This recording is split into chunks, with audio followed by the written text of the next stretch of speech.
shaitan, le diable, qui est constamment avec le serviteur, avec l'être humain. Chaque être humain a un qarine parmi les diables. Il parle, il dit des propos, il parle une langue que même la personne qui est possédée ne connaît pas. Il dit parfois même, on voit que la personne qui est possédée, elle est tirée sans qu'il y ait personne. On voit même le tapis dans lequel il est assis, il est tiré or qu'il n'y a personne. La personne est frappée.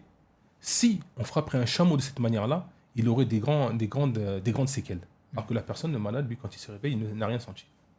إنه يراكم هو وقبيله من حيث لا ترونهم إنا جعلنا الشياطين أولياء للذين لا يؤمنون. Une personne était possédée et le raqi, il a demandé aux djinns avant de sortir de faire une kalima, un conseil pour les autres djinns, pour qu'ils arrêtent de faire ce tort-là à certains êtres humains.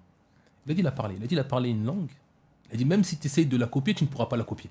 C'est une langue qui est bizarre, vraiment bizarre. Donc il a pris cette parole-là, le djinn qui parle, qui donne un conseil dans une langue qui n'est pas une langue qui est, peut-être que tu ne vas jamais trouver dans le monde, qui n'existe pas. Et en plus, où cette personne-là qui est possédée aura appris cette langue-là. C'est une langue qu'ils ne connaissent même pas. Il a pris le conseil et il l'a allumé. Il a dit, la personne qui connaissait de sa famille, la femme qui était possédée, lui savait qu'elle était possédée. En écoutant ces paroles-là, elle a crié. Comme si elle avait compris, elle comprenait quelque chose. Or que c'est même pas une langue. Il me dit, même si tu veux mettre les lettres une par une, tu ne pourrais même pas mettre les lettres, mais c'est tellement bizarre. Salam alaikum wa rahmatullahi wa barakatuh. Bienvenue à vous pour votre nouveau podcast présenté par Islam Institute. Aujourd'hui, nous sommes avec professeur Abdel Wadoud. Salam alaikum wa rahmatullah. Wa alaikum salam wa rahmatullahi wa barakatuh. Comment vas-tu? Alhamdulillah, barakallah fi, comment tu vas? Alhamdulillah, ça va très très bien. Encore une fois, merci à toi de participer à ces podcasts.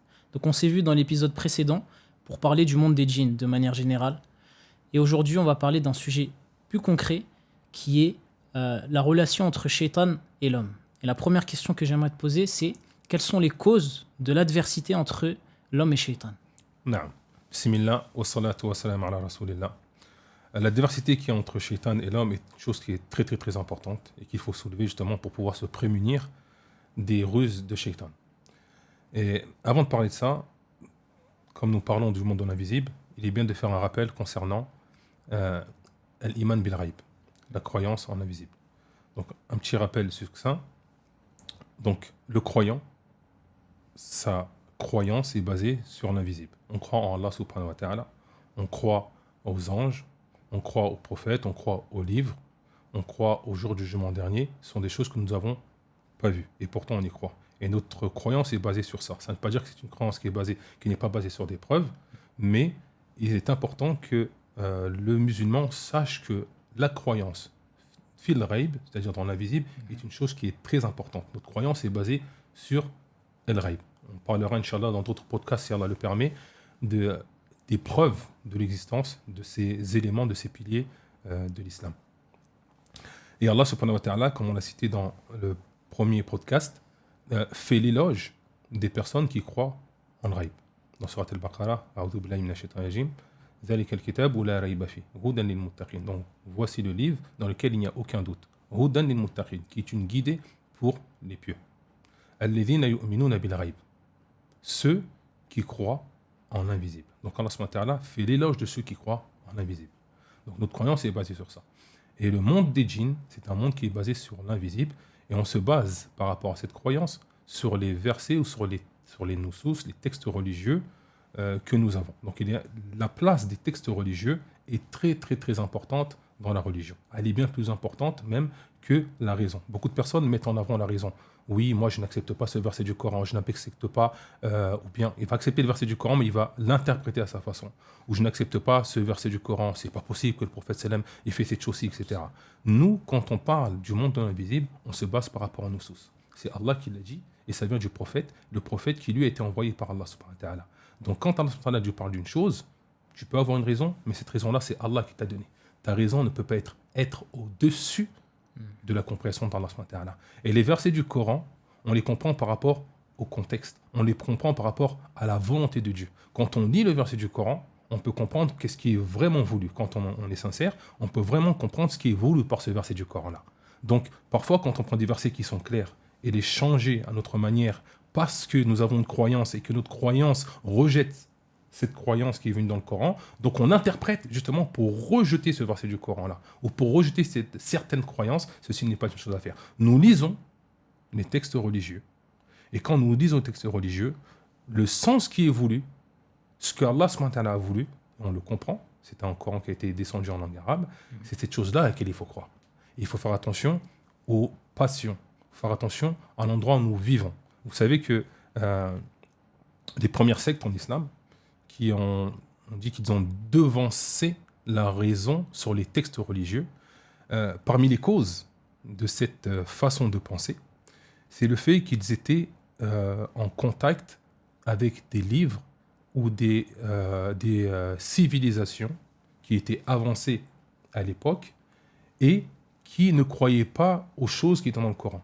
Donc comme ils vivaient avec eux, et que c'est des populations qui étaient avancées, développées, plus développées qu'eux, automatiquement, la personne, quand on vit dans un endroit, que ce soit en France ou ailleurs, on cherche toujours à vouloir être complaisant envers ces gens-là. Et ça, c'est une chose à faire très, très, très attention. Nous croyons en Allah subhanahu wa ta'ala. Allah subhanahu wa ta'ala est celui qui a créé tout l'univers. Allah subhanahu wa ta'ala n'a pas de compte à rendre aux gens. Allah subhanahu wa ta'ala, il dit une chose, nous sommes les créatures d'Allah subhanahu wa ta'ala et nous devons croire à ce qu'Allah veut et non pas à ce que les gens veulent.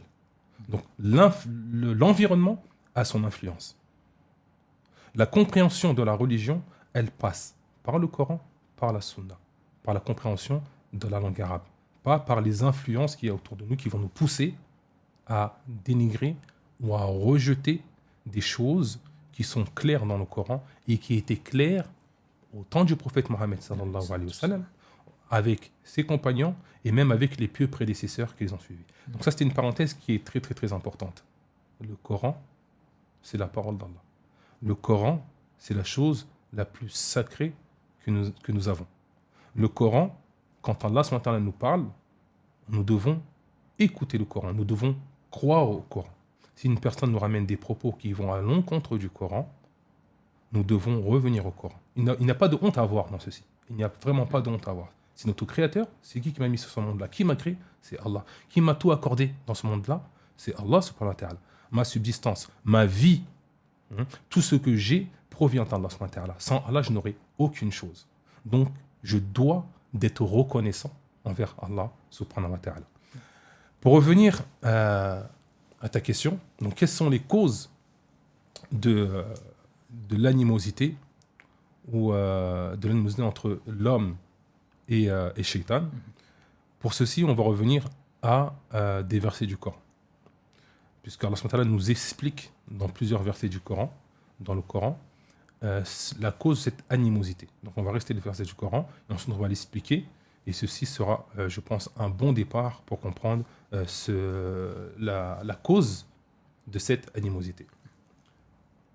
أعوذ بالله من الشيطان الرجيم ولقد خلقناكم ثم صورناكم ثم قلنا للملائكة اسجدوا لآدم فسجدوا إلا إبليس لم يكن من الساجدين قال ما منعك ألا تسجد إذ أمرتك قال أنا خير منه خلقتني من نار وخلقته من طين قال فاهبط منها فما يكون لك أن تتكبر فيها فاخرج إنك من الصاغرين قال أنظرني إلى يوم يبعثون قال إنك من المنظرين قال فبما أغويتني لأقعدن لهم صراطك المستقيم ثم لآتينهم من بين أيديهم ومن خلفهم وعن أيمانهم وعن شمائلهم ولا تجد أكثرهم شاكرين قال فاخرج منها مذءوما مدحورا لمن تبعك منهم لأملأن جهنم منكم أجمعين ويا آدم اسكن أنت وزوجك الجنة فكلا من حيث شئتما ولا تقربا هذه الشجرة فتكونا من الظالمين فوسوس لهما الشيطان ليبدي لهما ما وري عنهما من سوآتهما وقال ما نهاكما ربكما عن هذه الشجرة إلا أن تكونا ملكين أو تكونا من الخالدين وقاسمهما إني لكما لمن الناصحين فدلاهما بغرور فلما ذاقا الشجرة بدت لهما سوآتهما وطفقا يخصفان عليهما من ورق الجنة وناداهما ربهما ألم أنهكما عن تلكما الشجرة وأقل لكما إن الشيطان لكما عدو مبين قالا ربنا ظلمنا أنفسنا وإن لم تغفر لنا وترحمنا لنكونن من الخاسرين قال اهبطوا بعضكم لبعض عدو ولكم في الأرض مستقر ومتاع إلى حين قال فيها تحيون وفيها تموتون ومنها تخرجون يا بني آدم قد أنزلنا عليكم لباسا يواري سوآتكم وريشا ولباس التقوى ذلك خير ذلك من آيات الله لعلهم يذكرون يا بني آدم لا يفتننكم الشيطان كما أخرج أبويكم من الجنة ينزع عنهما لباسهما ليريهما سوآتهما إنه يراكم هو وقبيله من حيث لا ترونهم إنا جعلنا الشياطين أولياء للذين لا يؤمنون. Donc, dans ce verset du Coran, Allah subhanahu wa ta'ala nous explique les premiers instants quand il a créé Adam alayhi salam et quand Shaitan s'est présenté. Donc, comme nous l'avons dit dans le cours précédent, Shaitan était un djinn, mais il était parmi les malaïkas. Donc, quand un ordre était donné, il savait qu'il était visé par cet ordre-là. Même s'il n'était pas malaïka, il n'était pas un ange, mais il était parmi les malaïkas. Donc quand Allah subhanahu wa ta'ala a créé Adam alayhi salam, et Allah subhanahu wa ta'ala a demandé, puisqu'il a créé Adam et que Adam était noble, était quelqu'un de respectable, Allah subhanahu wa ta'ala a demandé aux anges de se prosterner en signe de bienvenue, de salutation envers Adam alayhi salam. Ils sont tous prosternés, comme dans le verset, illa iblis alam yakun min as-sajidin. Sauf Iblis, Shaitan, donc, qui n'était pas parmi ceux qui sont prosternés. Et Allah subhanahu wa ta'ala lui demande, alors qu'il sait tout, mais ça nous permet aussi de savoir, ma mana'aka la tasjuda idh amartuk. Qu'est-ce qui t'a empêché de te prosterner alors que je te l'ai ordonné? Et il répond, ana khayrun minhu. Il dit, je suis meilleur que lui. Khalaqtani min nar. Tu m'as créé de feu. Et tu l'as créé, wa khalaqtahu min tin. Et tu l'as créé de terre. Donc on voit la chose qui a été fatale pour Shaitan, pour Iblis, c'est l'orgueil. L'orgueil est une chose qui est très très mauvaise pour les êtres humains et aussi pour Shaitan, comme vous venez de voir, puisque ça a été la cause que Shaitan ne soit plus parmi l'ensemble, on va dire, des malaïkas. Donc, il a dit, je suis meilleur que lui.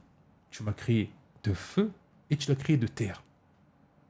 Comment il ne voyait pas comment lui, qui était parmi les anges, qui était rapproché parmi les anges, qui n'était pas un ange, qui était parmi les anges, comment pouvait-il se prosterner devant quelqu'un qui était créé de terre? Et Allah subhanahu wa ta'ala lui a dit, à cause de cette désobéissance et à cause de cet orgueil-là, descends. Tu seras parmi les bannis. Il a dit, Shaitan, au lieu de revenir, comme on le verra, Adam alayhi salam, lui, est revenu de son erreur. Mais lui n'est pas revenu de son erreur, à cause de cet orgueil-là. Il a dit, au lieu de demander pardon, accorde-moi un délai. Allah lui a dit, tu seras parmi ceux auxquels un délai est accordé, jusqu'à le jour où les gens seront ressuscités.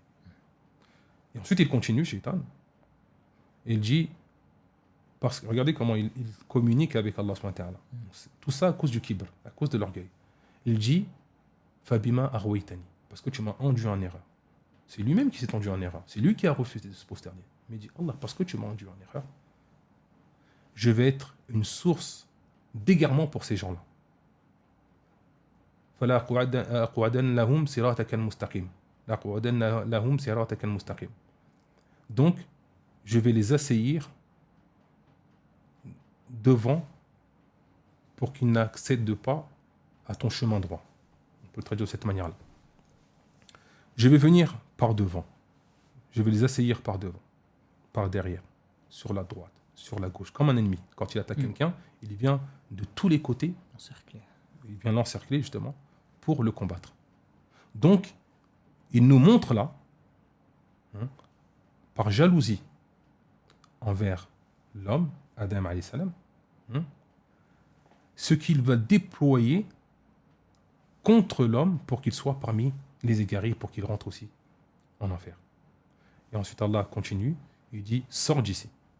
Et ensuite Allah subhanahu wa ta'ala, il nous explique qu'il va envoyer des prophètes et qu'il faudra suivre ces prophètes-là.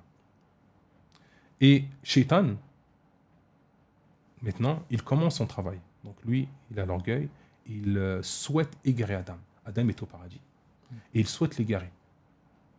Et on voit qu'il passe par plusieurs procédés pour égarer Adam alayhi salam. Fawaswasa lahum ash-shaytan. Donc il vient, il insuffle des mauvaises pensées pour les induire en erreur. Et ensuite, il est parti voir même Shaitan, il dit wa qasama lahuma.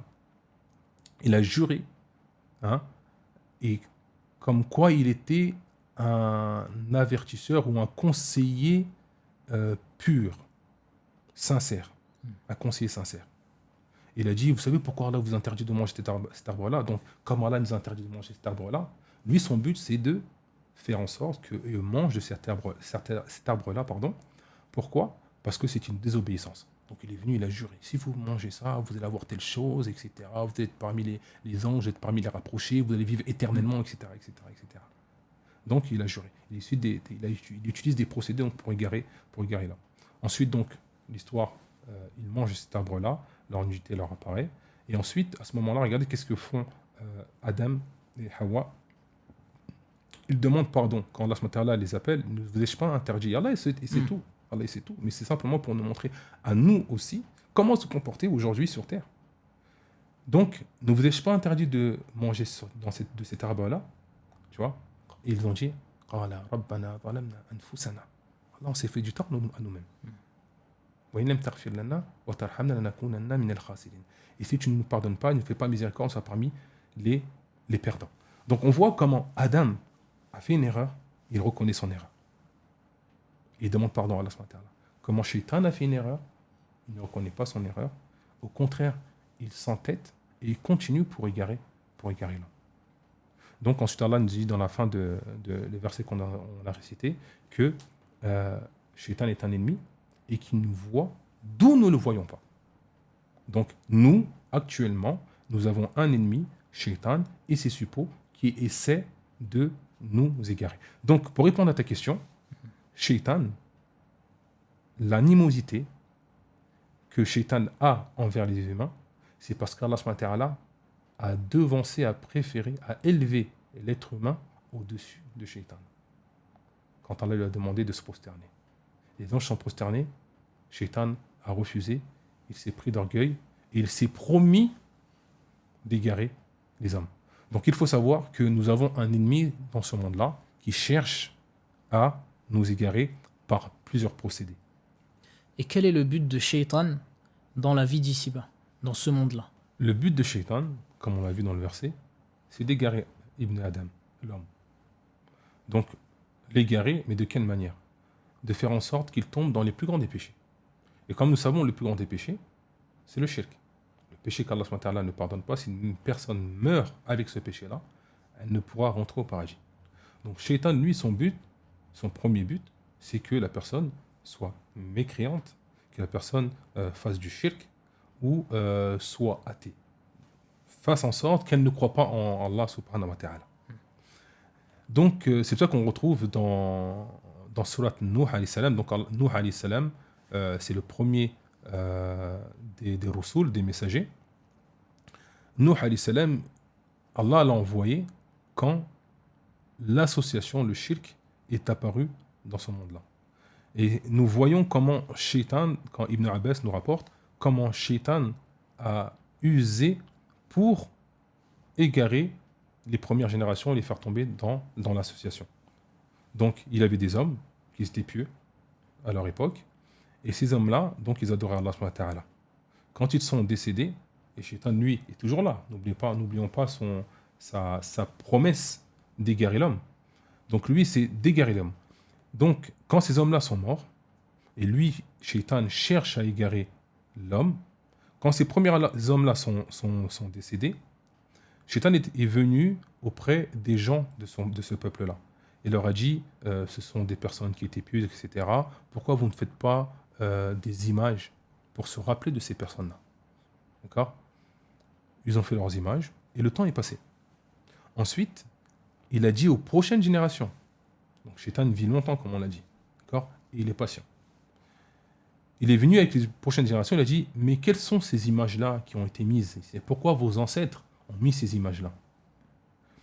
Et ensuite, il leur a insufflé, il a fait en sorte que ces gens-là pensent qu'on devait passer par eux, les adorer, pour arriver à Allah subhanahu wa ta'ala. Donc l'adoration, c'est une chose qui est seulement pour Allah subhanahu wa ta'ala. Et celui qui commet le shirk, qui adore un autre qu'Allah subhanahu wa ta'ala, aura commis le plus grand des péchés. Inna Allah la yaghfiru an yushraka bihi wa yaghfiru ma duna dhalika liman yasha. Allah ne pardonne pas qu'on lui donne des associés. Il pardonne en dehors de ceci à qui il veut. Donc Shaitan est au courant de ça. Donc il a dit, voilà, vos ancêtres ont mis ces images-là parce que c'était des hommes pieux. Et si vous voulez que vos actions soient acceptées, il va falloir passer par ces hommes pieux-là, c'est-à-dire les adorer en dehors d'Allah pour que Allah subhanahu wa ta'ala vous accepte. Donc de cette manière-là, et ça c'est Ibn Abbas qui nous l'explique, les gens ont commencé à adorer un autre qu'Allah subhanahu wa ta'ala. Donc, parmi les choses, les buts de Shaitan, c'est de faire tomber Adam, le fils d'Adam, c'est-à-dire l'homme, dans le péché. Il y a le shirk, il y a aussi la bid'a, l'innovation. Vous savez, l'innovation, la religion, on l'apprend d'Allah subhanahu wa ta'ala. Allah subhanahu wa ta'ala a fait descendre des livres, mais il a aussi envoyé des prophètes. Donc quand on cherche à adorer Allah subhanahu wa ta'ala, logiquement, on doit passer par ce qu'Allah subhanahu wa ta'ala nous a ordonné et ce que le prophète sallam nous a apporté. D'accord? Ramener une chose qui n'est pas de la religion pour adorer Allah subhanahu wa ta'ala est interdit. D'accord? C'est une chose qui est très très très grave. C'est ça que Fassan dit dans le hadith, Man amila amalan laysa alayhi amruna fahuwa rad. Celui qui commet ou bien qui fait une action qui n'est pas de notre affaire, notre religion, elle sera rejetée. Et le problème de l'innovation, c'est que c'est pire que le péché. Puisque l'innovation, la personne quand elle commet cette innovation-là, elle pense que c'est une bonne chose. Donc elle ne demandera jamais pardon pour cette innovation-là, malgré qu'elle soit grave. Contrairement au péché, une personne quand elle fait un péché, elle sait que c'est un péché. Donc, un jour, elle demandera pardon pour ce péché.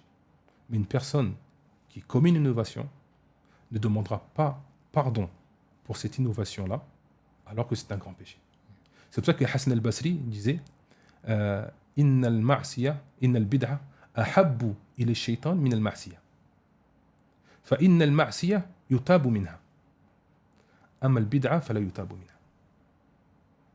Car il disait que l'innovation est plus aimée auprès du diable que le péché. Car le péché, on demande pardon pour lui. L'innovation, on ne demande pas pardon pour lui. Et ensuite, Shaitan, donc on a parlé du shirk, de la mécréance, on a parlé d'innovation, il y a aussi les grands péchés et toutes les sortes de péchés. Et parmi les péchés qui sont répandus aujourd'hui, il y a la musique.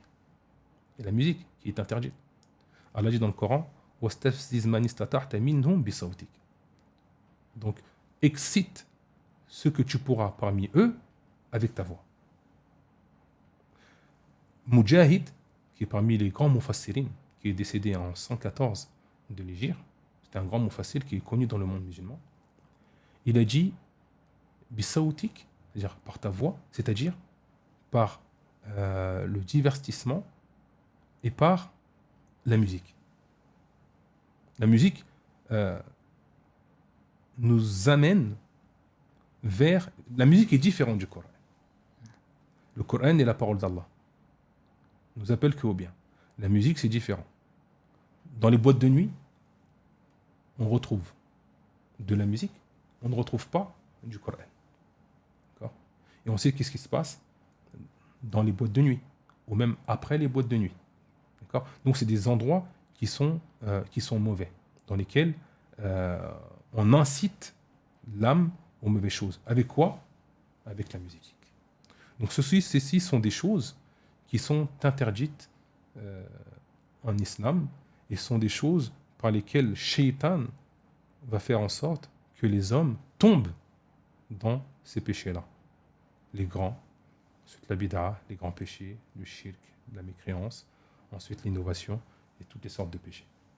Voilà. Donc ce sont les moyens, les buts de Shaitan dans ce monde-là. Et le moyen de s'en sauver, c'est le fait de revenir au Coran et à la Sunna sincèrement, pour pouvoir éviter tous ces maux-là et le jour du jugement rentrer au paradis sans jugement ou sans péché. Est-ce que c'est possible que Shaitan fasse physiquement du mal à l'humain ? Non, il est possible, selon les textes qui nous ont été rapportés, que Shaitan fasse du mal physiquement à l'être humain. Comme preuve, nous avons la parole d'Allah subhanahu wa ta'ala. وَاذْكُرْ عَبْدَنَا أَيُّوبَ إِذْ نَادَى رَبَّهُ أَنِّي مَسَّنِيَ الشَّيْطَانُ بِنُصْبٍ وَعَذَابٍ.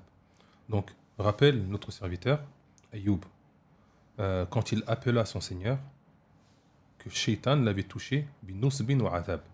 Donc, une maladie infligeante et un châtiment. Donc, on connaît l'histoire de Ayoub alayhi salam, et on sait qu'il a été touché, comme nous informe cette ayat-là, ce verset du Coran, par un mal de Shaitan. Au point il a été malade pendant des années, de nombreuses années, et il a eu sur son corps une maladie, des boutons, des protubérances vraiment impressionnantes, au point qu'on raconte que même sa femme, pour lui ramener de la nourriture, ne s'approchait pas de lui. Elle lui donnait sa nourriture à distance. Tellement il était touché par cette maladie-là. Et on dit que cette maladie-là qu'il a eue, elle était due à Shaitan, comme il est mentionné dans cette ayat-là. Et il y a aussi dans la Sunna, le prophète Mohammed sallallahu alayhi wa sallam nous dit At-ta'oun wakhzun min a'da'ikum al-jinn. Donc, At-ta'oun, on peut le traduire par la peste, est un piquement, un picotage, une atteinte de vos ennemis, les djinns. D'accord ? Donc la peste. La façon dont ceci se passe, nous ne savons pas. Mais nous avons le texte qui nous informe que le ta'oun, la peste, vient de les shayatines. Et aussi dans un hadith aussi, une femme qui s'appelle Hamna bint Jahsh, qui avait des problèmes de métrorragie, donc des écoulements de sang en dehors des périodes de règles. Et quand elle est partie voir le prophète Mohammed sallallahu alayhi wa sallam et qu'elle a expliqué son cas, le prophète lui a dit que ces écoulements de sang donc n'étaient pas de l'hayd, des règles, mais que ça provenait de raqdatun min raqadati shaitan. Il a dit que c'était un coup parmi les coups de shaitan. Comment il explique les savants, il dit que c'était un coup, c'est-à-dire raqda, c'est un coup de pied, on peut le traduire comme ça. Donc c'est un coup, ils disent que c'est shaitan qui met un coup sur les veines qui perce et qui cause sa métrorragie là. Donc ces textes-là nous prouvent, plusieurs textes-là nous prouvent que Shaitan donc peut avoir une influence sur, même causer un mal physiquement sur l'être humain. Ensuite la façon, les détails, on se contente que ce qui nous est rapporté. De la façon, on ne peut pas rentrer plus, on ne peut pas dire plus que ce qui nous a été révélé. On ne peut pas l'affirmer. On affirme seulement ce qui est venu dans les nusus, dans les textes religieux.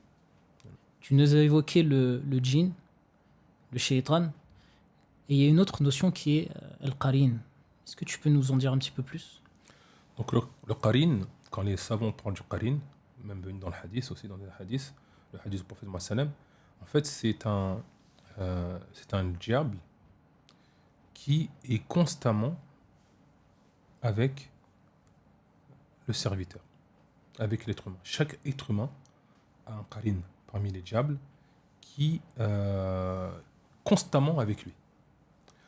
Et c'est ce qarin qui l'incite à faire du mal. C'est vrai que ce qarin connaît bien la personne.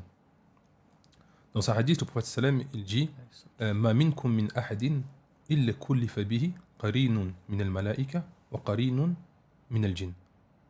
وقالوا وإياك يا رسول الله قال وإياي إلا أن الله أعانني عليه فأسلم فلا يعينني ولا يأمرني إلا بخير. Donc le Sallam dit dans ce hadith-là, il n'y a personne d'entre vous sans qu'il ait un qarin, un compagnon parmi les anges et un compagnon parmi les diables. Ils ont dit, même toi, ya Rasulallah, toi aussi. Il dit, moi aussi.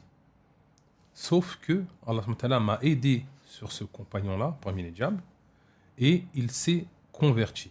Et l'islam, il ne m'ordonne que le bien.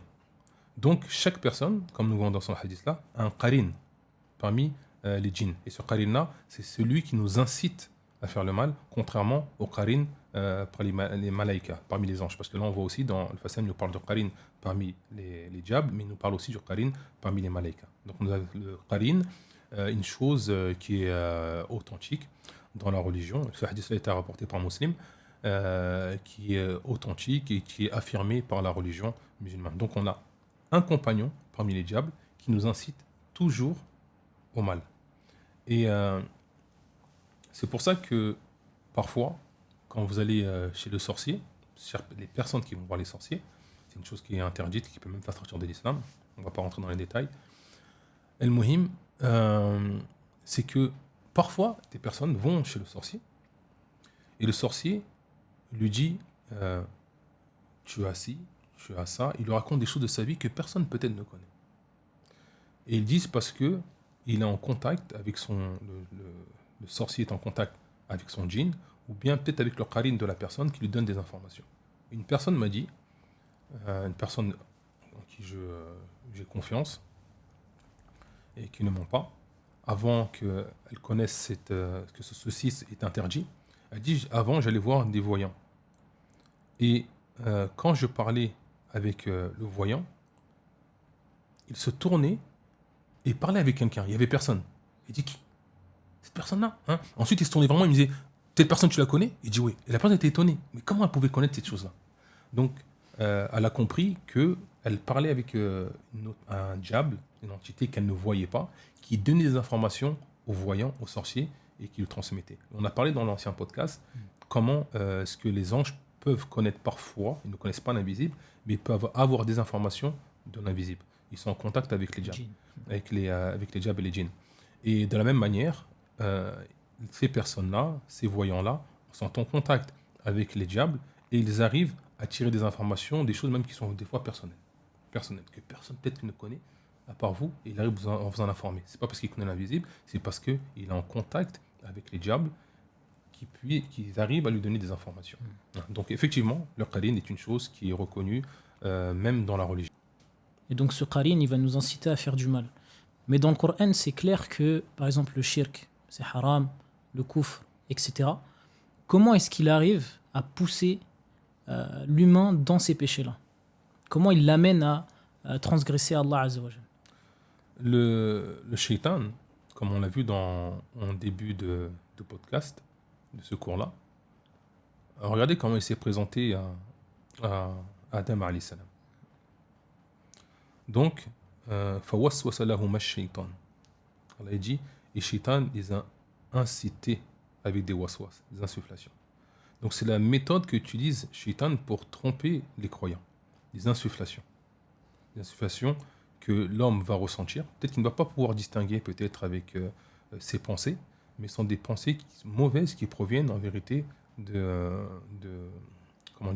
diable.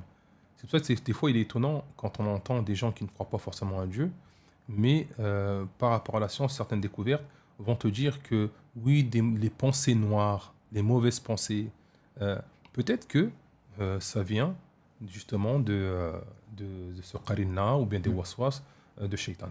D'accord. Eux ne croient pas, eux ils classent ça dans le paranormal, puisqu'ils ne croient pas à l'invisible, mais on peut peut-être faire le lien entre ces deux choses-là. Donc eux ils parlent de pensées noires qu'une personne puisse avoir, etc., dans tel ou tel cas. Il est fort possible que ça vienne de ce qarina. Il y a aussi une notion qui revient assez souvent, c'est la notion de istidraj. Donc, le fait de, petit à petit, amener la personne à faire ce péché-là. Non. Comment ça vient? Est-ce que tu peux nous expliquer le procédé? Donc, Shaitan, quand il se présente à une personne, il fait en sorte que la personne tombe dans le péché, mais de manière, on va dire, subtile. Si Shaitan se présente et il te dit d'accomplir un mal directement, tu vas le rejeter. Mais peut-être qu'avec certains procédés, avec de la patience, il va faire en sorte que tu tombes dans le péché ou que tu acceptes un péché. À propos de ceci, on a l'histoire dans Talbis Ilbis Ibn al-Jawzi. C'est un livre qu'on va traduire par Talbis, les ruses de Iblis, de Shaitan. Il raconte une histoire de Wahab ibn Munabbih. C'est un tabi'i, donc un prédécesseur, qui est décédé en 114 de l'Hégire. Donc ça remonte à longtemps. Il raconte une histoire qui est très intéressante, dans laquelle on peut trouver beaucoup d'enseignements. Dans cette histoire-là, je crois que c'est parmi les Israéliens, c'est-à-dire les histoires qui venaient des gens du livre parmi les Israël, Banu Israël. Mais le Prophète nous dit dans le hadith, hadithu an ahli al-kitab wa la haraj, vous pouvez parler de ce qui est dans les livres des gens du livre, Il n'y a pas de mal sans qu'il y ait d'un mal, tant que ceci n'est pas en contradiction avec notre religion. D'accord. Et de toute façon, cette histoire-là ne fait que confirmer ce qu'il y a dans le Coran et dans la Sunna. Et donc, cette histoire-là, c'est l'histoire d'un homme qui était pieux dans un village. Il était connu comme étant une personne pieuse. Et ces hommes-là, il y avait 3 hommes, 3 frères, qui avaient une sœur. Ils ont voulu partir en guerre. Quand ils voulaient partir en guerre, ils n'avaient pas d'autres personnes pour garder leur sœur. Donc ils se sont dit, on va poser notre sœur chez cet homme pieux. On ne risque rien avec lui, c'est une personne qui est connue, qu'on connaît depuis un certain moment. Donc on va poser notre sœur près de lui. En tout cas, il va s'occuper de notre sœur pour pouvoir la nourrir, etc. etc. Donc, lui, il était dans son endroit où il adorait son Seigneur, et il avait la fille qui était dans sa maison, dans un endroit un peu reculé. Il devait lui apporter la nourriture tous les jours, pour qu'elle puisse se nourrir, bien sûr, et pouvoir survivre. Et donc, Shaitan, lui, fait en sorte que la personne tombe toujours dans le péché. Shaitan, son but, comme on l'a dit, son animosité vers l'homme, sa haine, sa jalousie, le pousse, son but même, c'est de faire tomber l'homme, le croyant ou autre dans le péché.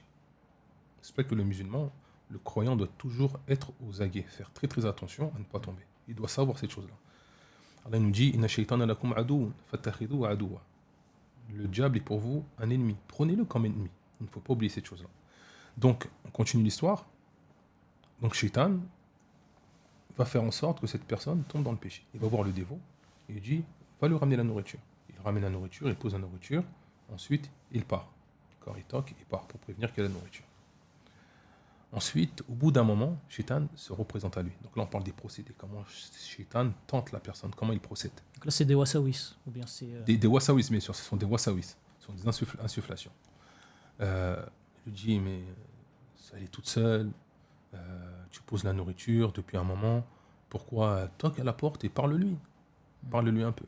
Donc il part, il va à la porte, il pose la nourriture, au bout d'un moment, il commence à lui parler. Le temps passe, Shaitan revient, il rajoute un peu. D'accord, pour rapprocher cet homme pieux de cette femme-là. Tu lui parles, bon, c'est pas assez, elle est toute seule, rentre avec elle, essaie de parler avec elle. Donc il vient, il commence, il leur amène la nourriture, il parle avec elle, il discute, etc. Jusqu'à ce qu'il y ait une relation, un amour qui a été créé entre eux, ces deux personnes-là. Et malheureusement, il commet la fornication avec cette femme-là. Cette femme-là tombe enceinte. Quand elle tombe enceinte, là, je suis un homme pieux. Les frères vont revenir de leur bataille. Comment est-ce que je vais... c'est une honte pour moi. Comment est-ce que je vais me comporter devant ça? D'accord? Donc, Shaitan lui dit, la solution, c'est que tu tues l'enfant. Tue l'enfant. Au moins, tu auras ta réputation qui va être gardée. Il tue l'enfant. Vous voyez toutes les étapes par lesquelles Shaitan passe. Il tue l'enfant. Quand tu tues l'enfant, Shaitan lui dit, tu as tué l'enfant, mais la mère, elle va jamais pouvoir patienter. Elle va le dire que tu as ses frères qui vont dire que tu as tué l'enfant. Et qu'est-ce qu'elle fait? Donc, il lui dit, tue la femme. Elle va parler. Et tu diras aller aux frères qu'elle était malade et qu'elle est morte. Il a tué la femme. Les frères reviennent de voyage, reviennent de leur expédition. Quand ils arrivent, donc il explique cet homme qui était pieux, la femme, etc., elle était malade et qu'elle est décédée. Donc je l'ai enterrée, etc. Ils l'ont cru parce que c'était un homme pieux. Ensuite, Shaitan, qu'est-ce qu'il a fait? Il est parti dans le rêve des trois frères. Le frère se lève le matin. J'ai fait un rêve qui est quand même étonnant. Qu'est-ce que tu as fait comme rêve, celui-là? J'ai fait le même rêve. Le troisième frère, moi aussi j'ai fait le même rêve. Ah, c'est étonnant quand même. J'ai rêvé qu'il a eu des rapports avec notre sœur. Ensuite, elle était enceinte, il a tué l'enfant, etc. Et Shaitan, il leur a dit quoi aussi? Il leur a dit, allez vérifier. Comme ils avaient fait les trois ce rêve-là, ils sont partis vérifier. Ils ont trouvé l'enfant. Ils ont trouvé la femme.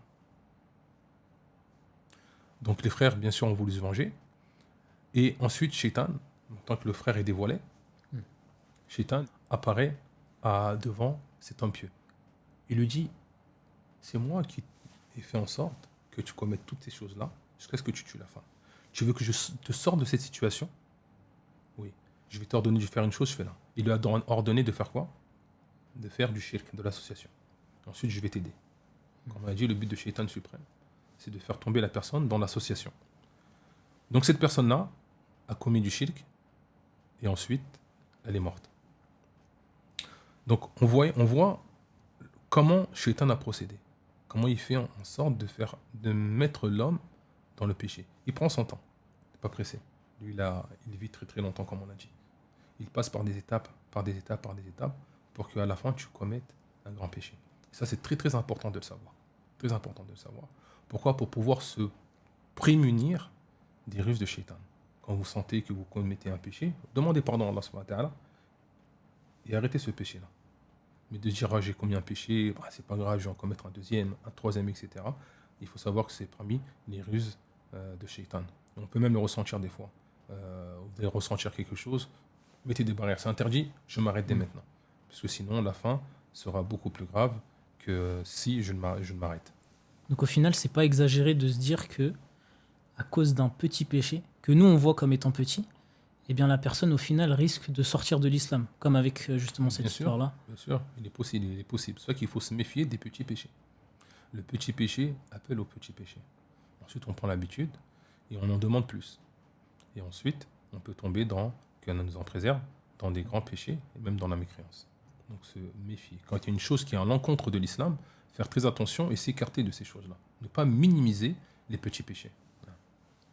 Comment est-ce qu'on peut faire la différence entre les doutes que la personne a, auxquels elle pense, etc., et justement les insufflations de Shaitan? Parce que la frontière, elle peut être très minime entre les deux. Comment on peut faire la différence? Je pense qu'il est difficile de faire la différence, parce que de toute façon, ce sont toujours des pensées qui surviennent. Mais quand ce sont des mauvaises pensées qui arrivent et qui sont contre ce que Allah SWT nous a ordonné et son prophète, je pense qu'il faut se méfier et demander si notre âme nous incite ou bien on a des pensées qui nous incitent à faire du mal, demander protection auprès d'Allah contre Shaitan. Donc le but, c'est vraiment, quand on ressent quelque chose qui nous pousse à faire du mal, des pensées, de demander. Et des fois, peut-être on peut s'en apercevoir. Je sais pas, par exemple, vous avez parfois, vous avez un différend avec quelqu'un et vous décidez de pardonner à cette personne-là. Et tout d'un coup, vous ressentez en vous-même, ah, tu l'as pardonné, là, ils vont te prendre pour quelqu'un de faible. Réponds. Fais quelque chose. Il t'a insulté tes parents. Comment est-ce que tu restes les bras croisés? Tu ressens ça en toi-même. Là, tu peux dire, A'udhu billahi minash shaitani rajim. Peut-être que ça vient de Shaitan. Ça vient sûrement même de Shaitan. Donc à ce moment-là, tu demandes, si tu sens quelque chose qui t'incite au mal, avec quelque chose qui est interdit, demande refuge auprès d'Allah subhanahu wa ta'ala contre le diable. Ce sont des exemples. Après, je pense qu'avec le temps, la personne arrive à ressentir ce genre de mauvaises pensées. Sinon, un autre exemple, vous allez être assis à discuter avec quelqu'un, à un moment, vous ne savez pas pourquoi, vous tournez la tête et vous voyez une chose qui est interdite. On peut se dire, là, c'est bizarre, qu'est-ce qui m'a poussé à regarder? Je n'avais même pas envie de regarder comme ça. Qu'est-ce qui m'a poussé? On peut se dire que c'est peut-être une insufflation de Shaitan.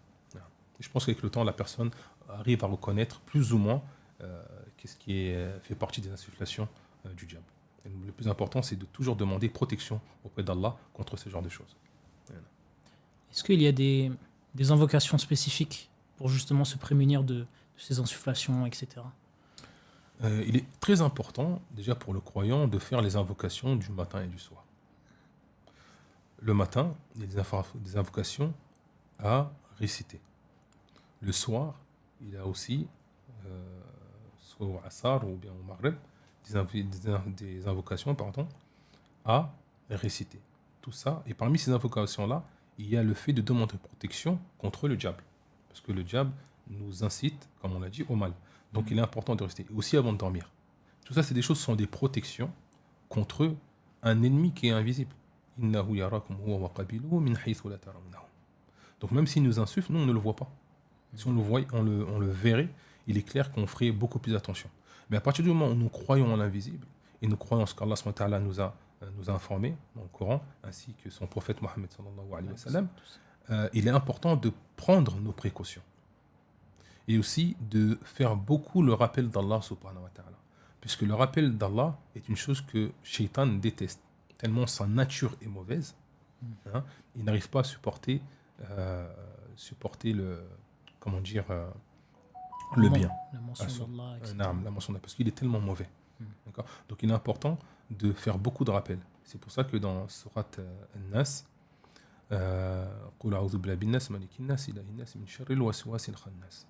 donc contre le mal de celui qui insuffle, Al-Khannas. Il a été appelé Al-Khannas. Et Al-Khannas, quand on regarde dans les explications, dans les exégètes, ils disent que Al-Khannas, c'est celui qui s'écarte quand on invoque Allah subhanahu wa ta'ala. Donc la personne peut être habituée à un mal et à cause de ce mal-là, vouloir avoir un dégoût même pour le bien. Avoir un dégoût pour une chose qui est mauvaise, à la fin, tellement on est habitué, on peut la trouver comme une chose qui est bien. D'accord. Par exemple, les personnes qui fument, tellement ils sont habitués à la cigarette, après ça devient même un amour. C'est-à-dire les choses sont à l'envers, deviennent à l'envers. Le mal, ils le détestent.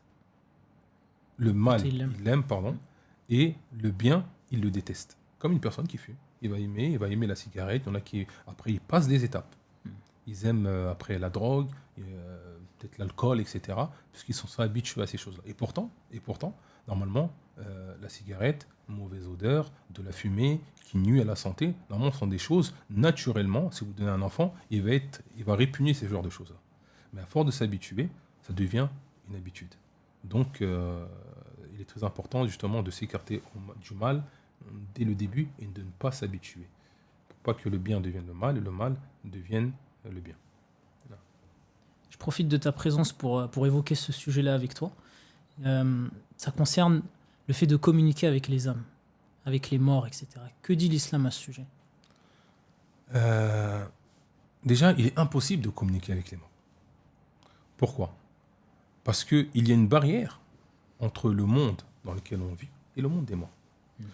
Une fois que la personne est morte, elle ne peut plus revenir en arrière, soit pour accomplir des bonnes ou des mauvaises actions. Il y a une barrière comme Allah le dit dans le Coran. Tu vois. Donc, il est impossible. Donc, ce qu'on entend aujourd'hui, parlant de personnes qui communiquent avec les morts ne sont en fait que des djabs, que des shayatines. Des shayatines qui communiquent avec ces personnes-là. Je lisais dans un livre, un auteur, qui disait il avait entendu des personnes dans son village qui communiquaient avec les morts.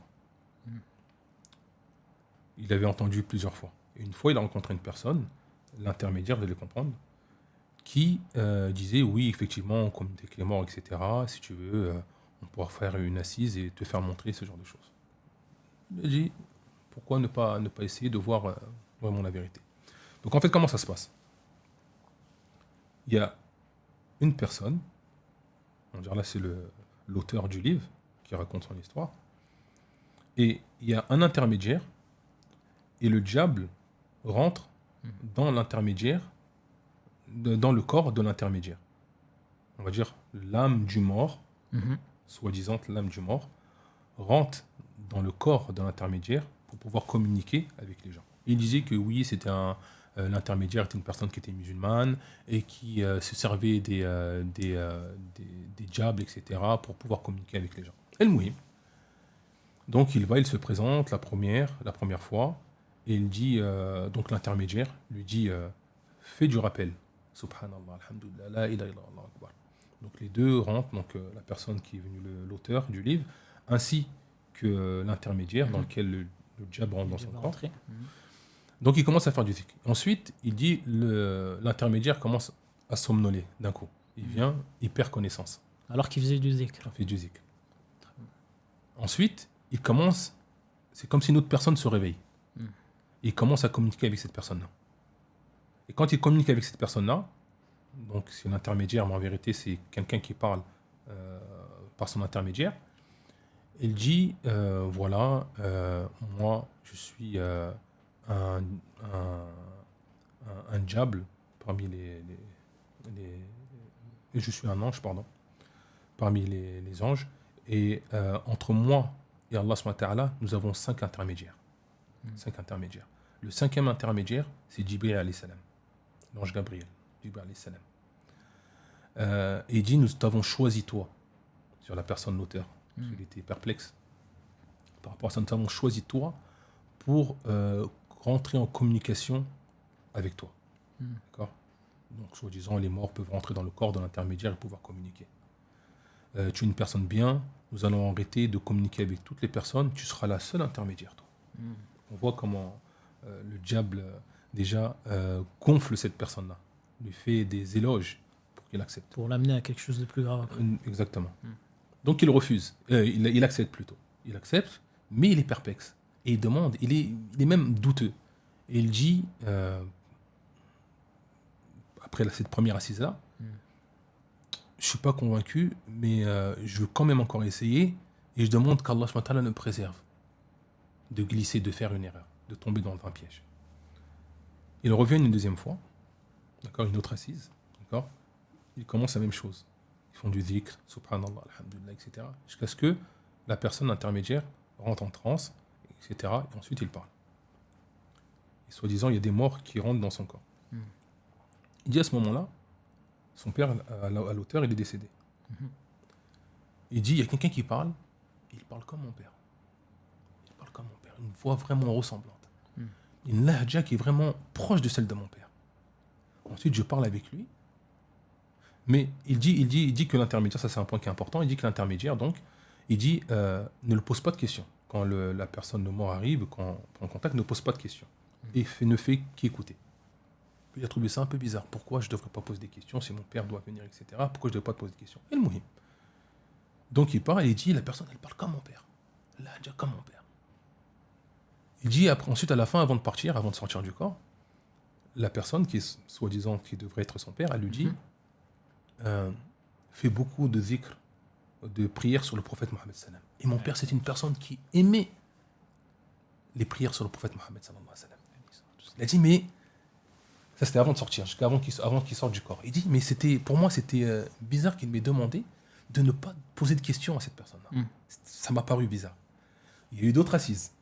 Et là, quand il avait d'autres assises, il y a des personnes qui rentraient dans le corps de l'intermédiaire, des esprits, Et il disait, moi je suis un sahabi, moi je suis un ange, moi je suis un djinn, etc. Et donc, les assises se répètent, se répètent. Il a dit même des fois, il y avait certains machaïrs, certains savants. Il dit même l'intermédiaire, des fois, il y avait des... comme lui, l'auteur, c'était un shir, une personne religieuse qui avait de la science. Il dit que il y avait même des débats sur des masaïl, sur des problématiques religieuses. Par exemple, est-ce que la femme elle doit couvrir son visage ou pas? Lui, le shir était d'accord. Il était d'avis que la femme devrait couvrir son visage. Et l'intermédiaire lui dit non, c'est pas obligatoire. Il lui dit, il demandait les preuves. Il a dit, il n'y avait aucune preuve religieuse. Il disait des avis, il s'en allait. Tu vois? Il avait prévenu de ne pas trop poser de questions. Lui, il est trouvait toujours ça bizarre. Pourquoi il me demande de ne pas poser de questions? D'accord. Il a dit, au fur et à mesure, il a compris qu'en vérité, ce n'est pas des esprits de mort qui rentraient, mais c'était des diables qui prenaient cette apparence-là pour pouvoir le tromper. Il a remarqué que bien sûr qu'il y avait des choses qui étaient bizarres. Comment on pouvait connaître ces informations-là, comment des informations qui étaient précises sur son père, etc. Mais que malgré ça, il y avait quelque chose qui clochait. Et comme on dit, ils peuvent avoir des informations précises puisque des fois ils sont en contact avec le qarin. Le qarin, c'est le compagnon qui suit toujours la personne pendant son existence. Donc il peut tirer des informations. Mais il dit, l'auteur, malgré ça, il y avait des choses qu'il ne pouvait pas connaître sur mon père. Malgré qu'il y avait un compagnon parmi les diables, il y a des choses qui sont précises. Le qarin, peu importe qu'il soit très très proche de toi, c'est l'auteur qui dit, il y a des choses qu'il ne peut pas connaître. Donc ils avaient peur de le dévoiler. D'accord. Donc, quand, dans cette dernière assise-là, avant-dernière assise, quand il a parlé avec le débat religieux, maintenant, quand ils ont compris qu'il posait quand même quelques questions, il disait qu'ils apparaissaient, ils parlaient, et quand il partait, avant de partir, il disait son nom et il partait, il s'en allait. Je suis tel shir. Et ensuite, il se sauvait. Parce qu'il disait que s'il me disait depuis le début que c'était un shir que je connaissais qui était décédé et que je connaissais bien, j'allais poser des questions qui étaient précises, dans lesquelles il n'allait pas pouvoir répondre. Donc, ils ont préféré de ne pas le dire. Et à la fin, avant de sortir, voilà, je suis telle personne. Et ensuite, la personne, quand l'esprit sort, il retrouve ses esprits, comme s'il vient de se réveiller. D'accord. Il a dit au bout d'un moment, il a remarqué, il a compris que c'était une tromperie. Par exemple, cet intermédiaire-là, quand il y a un esprit qui rentre en lui, il disait, il faut aider cet intermédiaire-là, etc. Il faut l'aider lui et sa famille, donner de l'argent, etc. Donc ça, c'est quelque chose de bizarre, déjà. Tu vois. Il a dit, quand il a remarqué ensuite, et qu'il a dit clairement, je sais que vous êtes, il y a des diables, il n'y a pas de mort. C'est une tromperie. Il a dit, à partir de ce moment-là, des diables, des esprits ont commencé à me nuire. Il a dit, mais alhamdoulilah, je n'ai pas été ébranlé par ça. Jusqu'à ce qu'ils m'ont délaissé et ils sont partis. Donc, pourquoi je parle de ça? C'était regarder comment les diables se servent de certains moyens. Déjà, quand ils sont arrivés au début, fais le rappel d'Allah, subhanallah, alhamdulillah, pour tromper la personne. Oh, ils font du zikr, regardez, ils font du zikr. Ça ne peut pas être quelque chose de mauvais. Non, le diable, il passe toujours par des procédés vicieux, malicieux pour tromper la personne. Il ne faut pas se faire avoir par ça. Ensuite, je suis une créature parmi les créatures. Entre moi et Allah, il y a 5 intermédiaires, etc. Ensuite, le fait de faire de l'éloge sur la personne. Toi, tu es une personne élue. Nous allons parler qu'avec toi. Vous voyez les procédés qu'il utilise pour tromper la personne. Donc, ils utilisent tous ces procédés-là pour tromper la personne. Et là, je vais rebondir sur un point qui est important. Une chose qui est importante.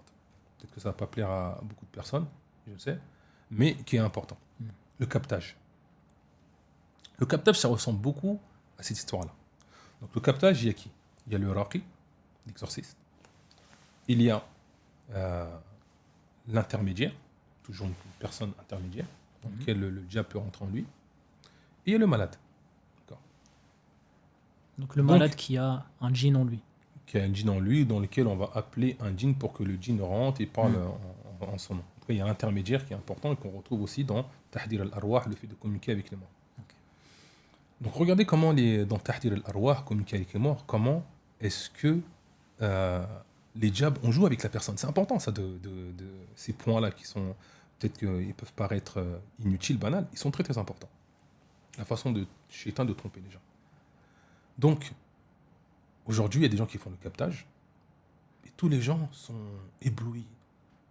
ah, le shir, il fait telle chose, c'est formidable. Ils ont du respect. On a du respect envers ça. Pourquoi? C'est parce que c'est un monde qui est invisible, qui fait peur.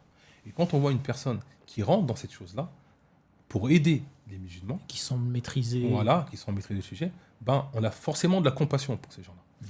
Mais il faut toujours se baser sur les textes religieux. Là, ils vont dire oui, mais il est permis de travailler avec un djinn musulman, etc.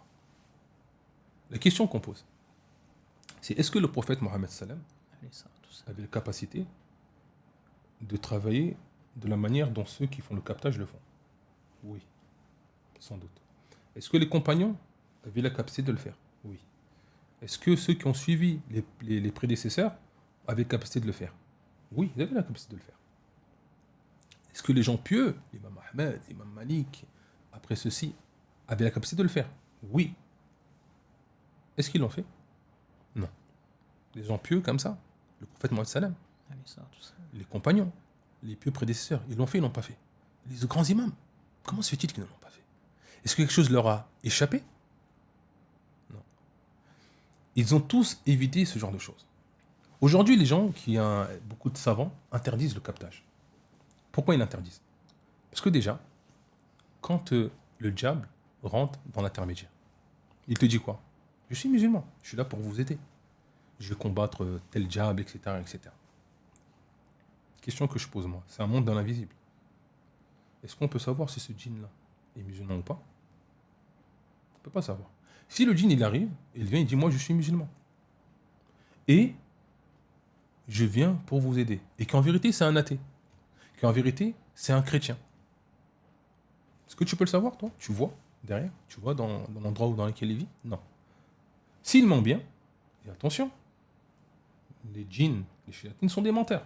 Comme nous avons dit dans l'ancien podcast, l'histoire d'Abu Huraira, quand il était gardien des biens des musulmans, le diable est venu à lui. Qu'est-ce que le prophète sallam lui a dit à la fin de l'histoire? Sadaqaka wa huwa kadhub. Il a dit la vérité cette fois-ci, mais attention, huwa kadhub, c'est une personne qui ment beaucoup. Ce sont des personnes qui mentent beaucoup. Comment il a su qu'il a dit la vérité? C'est le prophète Mohammed sallam qui l'a informé. Allez, ça, tout ça. Donc nous, on ne peut pas savoir s'il y a une personne qui vient, qui prétend je suis musulman, etc. On ne peut pas le savoir. Donc c'est très, très, très, très, très dangereux de rentrer dans ce monde-là. Il y a beaucoup de personnes qui sont rentrées dans le contact avec les djinns, etc. et qui ont eu des problèmes. Donc il faut être très, très, très méfiant de ces choses-là. Nous avons des moyens que le prophète sallam nous a montrés, que les compagnons, les pieux prédécesseurs ont utilisés. Il faut se contenter de ces moyens-là et ne pas rentrer dans des choses qui sont douteuses. Le prophète sallam dit dans le hadith, Da' ma yuribuka ila ma la yuribuk. Délaisse ce qui est douteux pour ce qui n'est pas douteux. Donc s'il y a quelque chose qui est douteux et qui peut t'amener même à des choses qui sont dangereuses, le djinn va te vanter, va te gonfler, faire tes éloges, jusqu'à ce que tu penses que tu es vraiment une personne, un jour il va essayer de t'avoir. Le diable il est patient. On a dit l'histoire avec Wahb ibn Munabbih, il est patient avec lui. Lui là, il vit des années et des années, il vit plus que toi. Donc il est patient, mais son but, c'est de te ramener en enfer. Donc, le musulman, nous avons une règle. Délaisse ce qui est douteux pour ce qui n'est pas douteux. Comme le prophète sallam nous a donné. C'est une règle à suivre. C'est une chose qui n'est pas claire, une chose dans laquelle il y a des gens qui racontent des histoires qui sont fait avoir de cette manière-là en travaillant par les djinns qui sont retournés contre lui, qui lui ont fait du mal, etc. D'accord? Donc, il faut se méfier. Surtout que les djinns cherchent toujours à te tromper. Ils cherchent toujours que quelqu'un soit à son service. D'accord? C'est peut-être que maintenant, on trouve même des personnes qui rentrent dans des pratiques qui vont dans l'interdit même, qui sont même interdites. Ceux qui pratiquent le clap, etc. De façon générale, faire très attention à ça, de se contenter de ce que le prophète, les compagnons, les peu prédécesseurs se sont contentés. Si ça serait un bien, nous redevancer. S'il y aurait une utilité pour les musulmans, de cette manière-là, ils l'auraient fait avant nous. S'ils ne l'ont pas fait, malgré qu'ils étaient pieux, malgré qu'ils étaient sincères envers les croyants, ils ont sacrifié leur vie dans les djihad fi sabilillah, pour la religion, pour les musulmans. Aujourd'hui, si on retrouve beaucoup de pays musulmans, c'est parce qu'ils se sont sacrifiés, ils ont fait da'wa, ils ont donné toute leur vie fi sabilillah. Ils sont partis, ils ont prêché, ils ont changé de pays, etc. Ils ont tout délaissé leur vie pour que l'islam se propage et que les gens puissent écouter, connaître l'islam à sa juste valeur. Donc c'était des gens qui se sacrifiaient. Donc malgré ça, ils ne sont pas rentrés dans tout ce qui est captage, ce genre de choses. Ils pouvaient le faire et ils ne l'ont pas fait. Donc s'ils ne l'ont pas fait et qu'ils avaient la possibilité de le faire, il faut s'en écarter. Même s'il y a quelques paroles qui disent que voilà, on peut se servir d'un djinn musulman. Donc, oui, mais si tu peux savoir que c'est un djinn musulman, toi tu peux savoir que c'est un djinn musulman, tu ne peux pas savoir que c'est un djinn musulman. Tu parles avec une entité que tu ne connais pas. Elle peut te raconter plusieurs choses, tu ne sauras jamais si c'est la vérité ou pas. Même le djinn, même, parfois, il dit je suis sorti, il est toujours là. Il est toujours là. D'accord ? Donc, s'il te dit je suis sorti, est-ce que tu peux savoir qu'il est sorti ou pas ? Tu ne peux pas le savoir. Donc, El-Muhim, nous avons une façon religieuse qui est connue, qui a été utilisée par le prophète, qui a été utilisée par les pieux prédécesseurs. Contentons-nous de cette chose-là. Tout ce qui porte à ambiguïté, il faut le délaisser. Surtout qu'ils utilisent des méthodes, attention, Shaitan est là pour nous égarer. Ils utilisent toujours des méthodes pour pouvoir nous égarer et pour nous faire entrer dans les plus grands des péchés. Juste, est-ce que tu peux nous donner plus de précisions concernant le captage, comment ça se passe, à quoi sert l'intermédiaire, etc.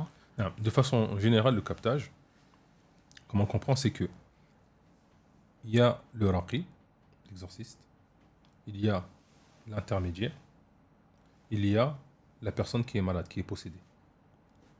Donc, le raqi va se servir de son intermédiaire, qui est une personne, un homme, une femme, un humain, et il va appeler le djinn de la personne qui est possédée pour le mettre dans le corps de l'intermédiaire.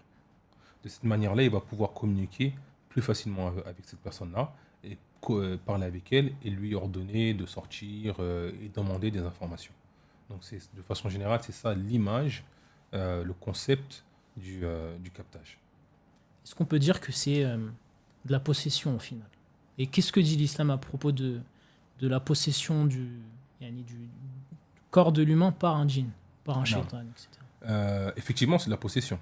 C'est de la possession puisque la personne qui est malade, elle est possédée, ou bien c'est le djinn du malade qui va dans la personne qui est intermédiaire. Concernant la possession en islam, il y a des textes religieux qui nous prouvent que la possession est une chose qui est véridique. Le verset du Coran dont les savants se servent et qui est clair quand on comprend le sens, c'est le verset dans la sourate Al-Baqarah. Allah dit dans le Coran, الذين يأكلون الربا لا يقومون إلا كما يقوم الذي يتخبطه الشيطان من المس. Donc ceux qui consomment l'intérêt usuraire se tiendra le jour du jugement comme la personne qui a été touchée ou est frappée par le toucher du diable. Donc Allah SWT nous donne la manière dont va être la personne qui a mangé de l'intérêt usuraire le jour du jugement. Il la compare avec qui ? Il la compare avec une personne qui a été frappée par le toucher du diable. Donc le verset il est clair. Allah dit masse, touché par le diable. Donc ça c'est une preuve parmi les preuves que la personne peut être touchée par le diable. Il y a des grands mufassiroun, des grands exégètes en islam, tels que At-Tabari, qui est décédé en 310 de l'Hégire, qui a fait un grand rassemblement du Coran, où il apporte des paroles de compagnons, des paroles de compagnons et autres, concernant l'explication du Coran.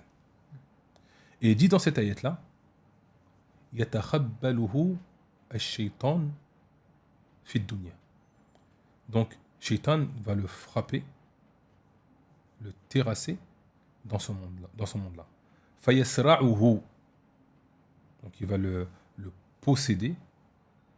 فَيَسْرَعُهُ مِنَ الْمَسِّ. Il va le frapper par le toucher. Donc, on comprend très bien que Tabari comprend de ce verset du Coran-là qu'il concerne la possession. On a aussi Al-Qurtubi, qui est décédé en 671 de l'Hégire. Son tafsir est connu. Al-Jami' al-Ahkam al-Qur'an. Et il dit après l'explication de ce verset du Coran-là, dans l'explication de ce verset du Coran-là, في هذه الآية دليل على فساد من أنكر الصرع من جهة الجن. Et dit dans ce verset du Coran-là, nous avons une preuve de la fausseté de ceux qui ont interdit as-sar, la possession. Sar, on va expliquer le sar, ça va être mieux pour comprendre la suite. As-sar min jihat al-jinn, par les diables ou par les djinns. Déjà le sar, qu'est-ce que ça veut dire le sar? On va le traduire ici, on peut le traduire par crise, par possession, ça dépend. Mais de façon générale, c'est une chose qui est connue. C'est une personne qui est possédée, elle va avoir des comportements et on attribue ce comportement-là à un diable qui l'a possédé. Donc c'est la possession. Quand on regarde dans les livres d'arabe, on retrouve l'Isan al-Arab, Ibn al-Manbour, il dit as-sar, en donnant la définition de sar, il dit huwa at-tarhu bil ard, le fait de jeter à terre. D'accord? Et il dit wa illatun ma'rufa, et c'est une maladie qui est connue. On n'a même pas besoin de la définir puisque c'est quelque chose qui est connu d'auprès de tout le monde, pour ceux qui l'acceptent et même ceux qui ne l'acceptent pas. Wa as-sari' huwa al-masru'. La personne sari', ce mot-là, c'est la personne qui a été possédée. Donc ça, c'est la définition. Et donc ça, c'était une chose qui était connue. Et quand on regarde aujourd'hui, et c'est important de parler de ça, ça ressemble un peu à l'épilepsie qu'on connaît aujourd'hui. Par exemple, quand on regarde sur le site de l'OMS, dans le corps médical, quand il parle de SAR, même en arabe, il dit SAR, il le traduit même des fois par l'épilepsie. Et il dit, dans le site de l'OMS, je vais vous lire ça, donc c'est un corps médical, c'est quelque chose de scientifique. Vous allez comprendre pourquoi je vous lis ça. Il dit l'épilepsie, donc là nous ce qu'on traduit par SAR, est une affection non transmissible chronique du cerveau qui touche 50 millions de personnes dans le monde. Elle se caractérise par des crises récurrentes se manifestant par de brefs épisodes de tremblements involontaires touchant une partie du corps, crise partielle, ou l'ensemble du corps, crise généralisée. Ces crises s'accompagnent parfois d'une perte de conscience et du contrôle de la vessie et de l'évacuation intestinale. Ensuite, il continue. Ces crises résultent de décharges électriques excessives dans un groupe de cellules cérébrales. Ces décharges peuvent se produire dans différentes parties du cerveau. Les crises peuvent varier en intensité, allant de brèves pertes d'attention ou de petites secousses musculaires à des convulsions sévères et prolongées. Leur fréquence est également variable, de moins d'une fois par an à plusieurs fois par jour. Il continue. Une crise unique ne signe pas l'épilepsie. Jusqu'à 10% de la population mondiale en a une au cours de la vie. La maladie se définit par la survenue d'au moins 2 crises spontanées. C'est l'une des affections les plus anciennes connues de l'humanité, mentionnée dans des documents écrits qui remontent à 4000 ans avant Jésus-Christ. Elle a suscité pendant des siècles la crainte, l'incompréhension, la discrimination et la stigmatisation sociale. La stigmatisation perdure de nos jours dans de nombreux pays et peut avoir des répercussions sur la qualité de vie des personnes atteintes et de leur famille. Donc, dans cette définition, cette vue d'ensemble de l'épilepsie, on arrive facilement à la comparer avec la possession dans lesquelles on parle dans la religion, soit partielle ou bien généralisée.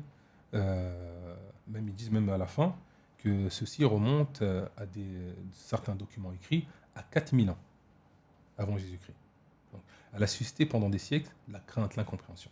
Donc eux, ils expliquent ce qu'on appelle nos possessions par une crise qui affecte le cerveau, des décharges électriques qui causent ces choses-là en la personne. Pourquoi je vous cite ça? Parce qu'il est important de savoir que les anciens connaissaient et faisaient la différence entre l'épilepsie et la possession. Ils faisaient la différence entre ces deux choses-là. Aujourd'hui, les gens ont trouvé certaines causes de l'épilepsie. et ils disent que toutes les possessions, en fait, reviennent à l'épilepsie. Non, c'est une chose qui était connue auparavant. C'est pour ça que Ibn al-Qayyim, qui est un élève de Cheikh Islam Ibn Taymiyyah, qui est une éminente personne en islam, il dit أما الصرع الأرواح فأئمتهم وعقلاؤهم. En fait, là, il parle des gens qui ne sont pas musulmans de l'époque lointaine.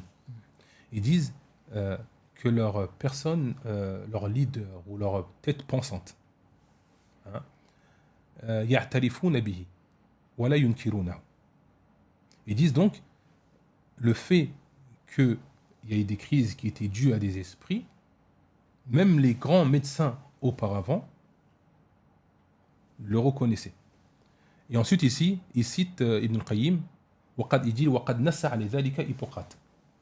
Donc ça prouve qu'ils lisent même dans les anciens livres et qu'ils arrivent à faire la différence. Hippocrate, il est décédé, si je ne me trompe pas, en 377 avant Jésus-Christ, avant l'ère grégorien.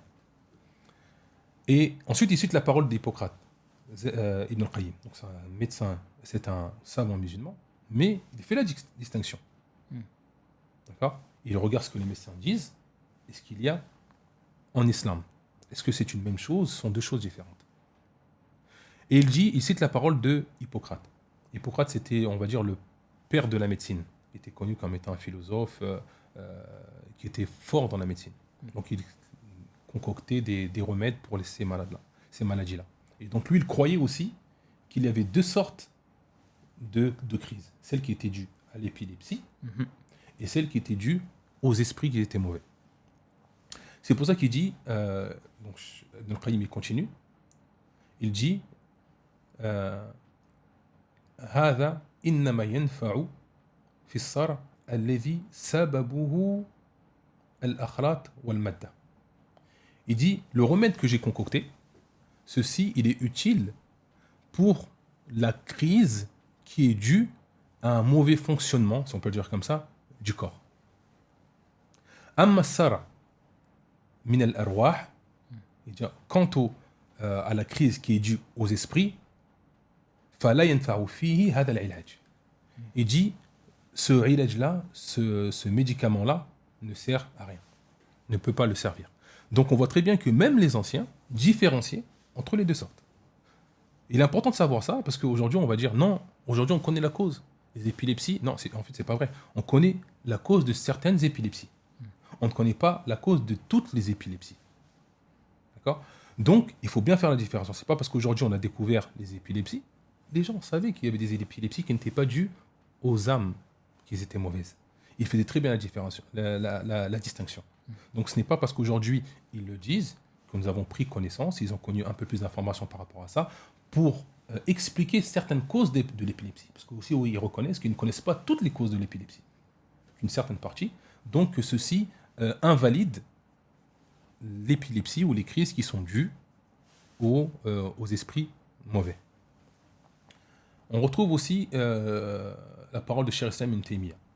Il dit دخول الجن في بدن الإنسان ثابت باتفاق أئمة أهل السنة وهو أمر مشهور. Il dit le fait que le djinn rentre dans le corps de l'homme est affirmé et confirmé باتفاق par l'entente de tous les grands imams أئمة أهل السنة. Cheikh Islam Taymiyyah, c'est une encyclopédie. Ceux qui connaissent sa vie, comment il a sacrifié sa vie pour l'islam, pour propager l'islam, tous les livres qu'il a écrits, son intelligence, sa mémorisation étonnante, Mashallah tabarakallah, du Coran, des hadiths, c'était vraiment une référence. Et il dit, par rapport à son itinéraire, par rapport à ses connaissances, que il y a une entente de tous les imams d'Ahl Sunnah wa Jama'a pour dire que le djinn rentre dans le corps de l'homme, et il dit en plus wa huwa amrun mashhur. C'est quelque chose qui est connu, quelque chose qui est très connu. Et ce qui est étonnant, c'est que la secte qui a renié l'entrée du djinn dans le corps de l'homme, c'est la secte des Mu'tazila. Et c'est par eux que on va dire que ça a commencé.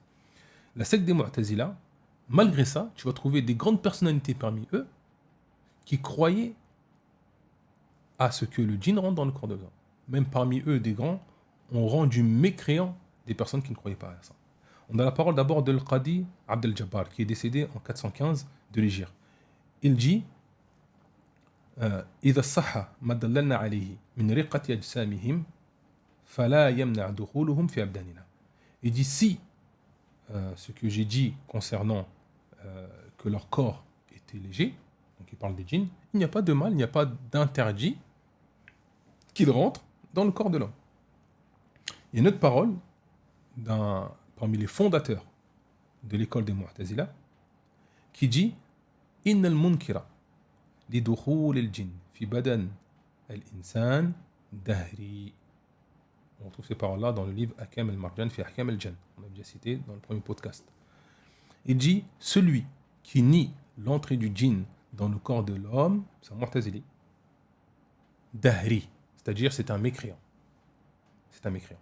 Donc malgré que ce soit des personnalités, les premières personnes, cette secte-là, à renier l'entrée du djinn dans le corps de l'homme, on retrouve les grandes personnalités chez eux, les têtes pensantes, qui sont d'avis que le djinn rentre dans le corps de l'homme. C'était une parenthèse, puisque Al-Sunnah wal Jama'a, comme on l'a dit, eux reconnaissent l'entrée du djinn dans le corps de l'homme. Donc, juste avant, on a cité un verset du Coran, et maintenant on va citer, il y a aussi des hadiths qui vont dans ce sens-là.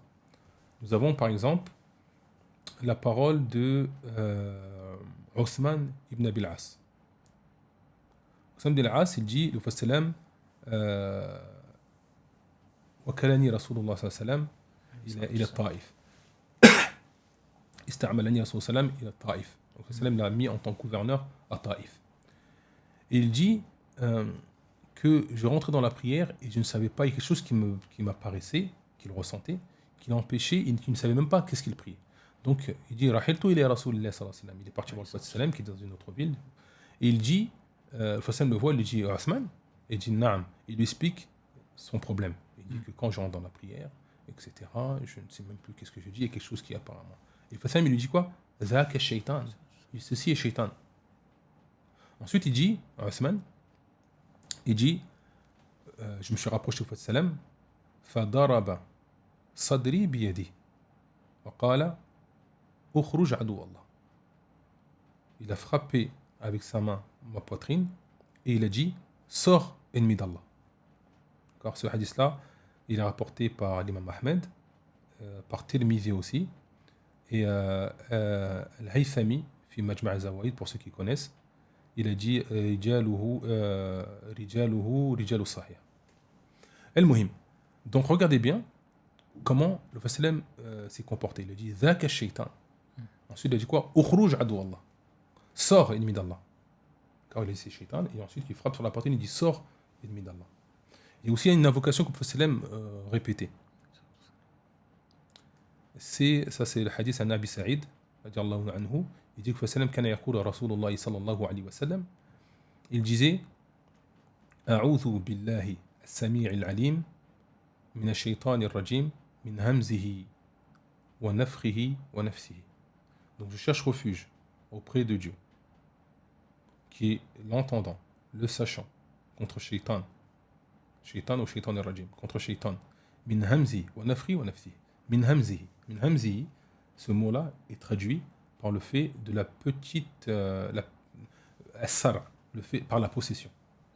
D'accord. Donc ceci sont des éléments qui prouvent la possession, des éléments. Et quand le fils Abdullah ibn Imam Ahmed aussi, il est connu, on connaît l'histoire d'Imam Ahmed. Imam Ahmed, c'était parmi les quatre écoles. Nous avons l'imam Ahmed, qui est décédé en 241. Et l'imam Ahmed, il y a son fils, donc, et c'est les Mu'tazila, ceux qui connaissent l'épreuve de l'imam Ahmed, on sait qu'il a été torturé parce qu'il avait un avis conforme au Coran et à la Sunna, comme quoi le Coran était la parole d'Allah, et que les Mu'tazila n'ont pas accepté. Et quand des gouverneurs musulmans avec ces mentalités-là, de Mu'tazila, ont pris le pouvoir, ils ont châtié l'imam Ahmed. La Mihna est très intéressante pour ceux qui peuvent la lire, qui reviennent vers cette histoire et cette épreuve de l'imam Ahmed, pour connaître qui est l'imam Ahmed. Ça, c'est l'épreuve qu'il a eue, mais même dans sa science. Donc, succinctement, rapidement, l'imam Ahmed, donc, lui, disait que comme c'est la parole qui est connue et la parole qui est véridique, que le Coran est la parole d'Allah subhanahu wa ta'ala. Mais les Mu'tazila disaient que le Coran ne dit pas la parole d'Allah subhanahu wa ta'ala. Donc il y a eu un gouverneur qui s'appelle Al-Ma'moun qui était d'avis des Mu'tazili. Et quand l'imam Ahmed et certains autres savants étaient d'avis que le Coran était la parole d'Allah, il a voulu punir tous ceux qui disaient cette parole-là. Il y en a qui sont revenus. L'imam Ahmed a refusé. Il a dit c'est la parole d'Allah. Donc il l'a emprisonné. Ensuite, il a fait un dua à l'imam Ahmed. Allah fait que je ne rencontre pas l'imam Ma'moun, parce qu'il savait qu'elle allait le châtier. Ils disent qu'il est mort, quand il s'est dirigé vers l'imam Ahmed, il est mort dans le chemin. Ensuite, après l'imam Ahmed, le gouverneur Al-Ma'moun, il y a eu Al-Mu'tasim. Il y a eu Al-Mu'tasim. Al-Mu'tasim, lui, il a demandé qu'on punisse l'imam Ahmed. Il a été fouetté pendant des années, frappé dans son dos, jusqu'à ce même qu'il perdait connaissance. Ensuite, il y a eu un troisième gouverneur, quand Mu'tasim est décédé, c'est Al-Wafiq. Al-Wafiq, lui, il n'a pas châtié l'imam Ahmed. Et ensuite, il y a eu un dernier imam, c'était l'imam Al-Mutawakkil, et lui, il a libéré l'imam Ahmed, il a même donné de l'argent, parce qu'il était à l'Aqidati Ahl-Sunnah wal Jama'a, il a même donné de l'argent pour les châtiments. Compensation. En compensation pour l'imam Ahmed. El-Muhim, c'est une petite parenthèse. L'imam Ahmed, donc c'était une personne qui est très connue parmi les imams en islam. Il y a son fils qui dit Ya Abi, inna aqwaman yaqulun anna al-jinn la yadkhulun fi badan al-masrua. Donc, au père, il y a des personnes qui prétendent que le djinn ne rentre pas dans le corps d'un être humain. L'imam Ahmed dit Ya Bunayya, au fiston, ils mentent. Innahu yatakallam huwa yatakallam ala lisanihi. Il parle à travers sa langue. C'est-à-dire quand le djinn il rentre dans le corps d'une personne, il dit des propos que la personne même ne connaît pas. C'est toi qui cherches Ibn Taymiyyah, après avoir cité cette parole-là, il dit Ma qalahu mashhur. Ce qu'il a dit, l'imam Ahmed, est connu. Yatakallam, donc la personne qui est possédée, bilisanin la ya'rif ma'nahu. Il parle, il dit des propos, il parle une langue que même la personne qui est possédée ne connaît pas. Et il dit ensuite, cher Ibn Taymiyyah, parce qu'il a vécu dans ce temps-là, il a vu beaucoup de ce genre de personnes malades. Parce que c'était une personne qui était imminente, on revenait souvent vers lui. Et il dit ensuite, après avoir dit cette parole-là, il dit Wa yujarru al-masrua. Il dit parfois même on voit que la personne qui est possédée, elle est tirée, sans qu'il y ait personne. Ou yujar al-bisat alladhi yajisu alayhi. On voit même le tapis dans lequel il est assis, il est tiré, or qu'il n'y a personne. D'accord ? Et il dit ensuite, à la fin de cette parole-là, dans le Mujallad 24, de la page 277, si je ne me trompe pas, il dit l'imam Ahmed, ça, ce n'est pas des actions parmi les actions qui viennent des êtres humains. Un être humain ne peut pas faire ça. Il ne peut pas tirer une personne. Si on tire, on va le voir qu'il y a une personne qui le tire. Si le tapis bouge, on va le voir. Tu vois ? Il dit même à un moment, il dit, la personne est frappée. Si on frapperait un chameau de cette manière-là, il aurait des grandes séquelles. Alors que la personne, le malade, lui, quand il se réveille, il n'a rien senti. Donc ça, c'est une parole de Aïma. En préparant ce cours, j'ai cherché à avoir des témoignages. Il n'y a pas beaucoup de témoignages, parce que c'est difficile, il faut voir des personnes, etc. Mais j'ai pu en avoir un. Une personne qui est proche de moi. J'ai parlé à une personne, on m'a dit, tel frère, il a eu ces situations, etc., etc. Il a vu. J'étais sûr, il m'a dit oui. La personne, ça tombe bien, parce que je la connais aussi. Je l'ai contacté. Avant ça, on essayait de parler à un raqi. J'ai parlé à un raqi, on va parler d'un raqi. Et il m'a répondu juste avant ce cours-là. Ça fait un moment où j'ai posé la question. Et qaddarallah, alhamdoulilah, il a répondu que maintenant. Je pensais qu'elle n'allait pas répondre parce qu'il était occupé, il avait des examens. Et le muhim, ça fait longtemps qu'il est raqi.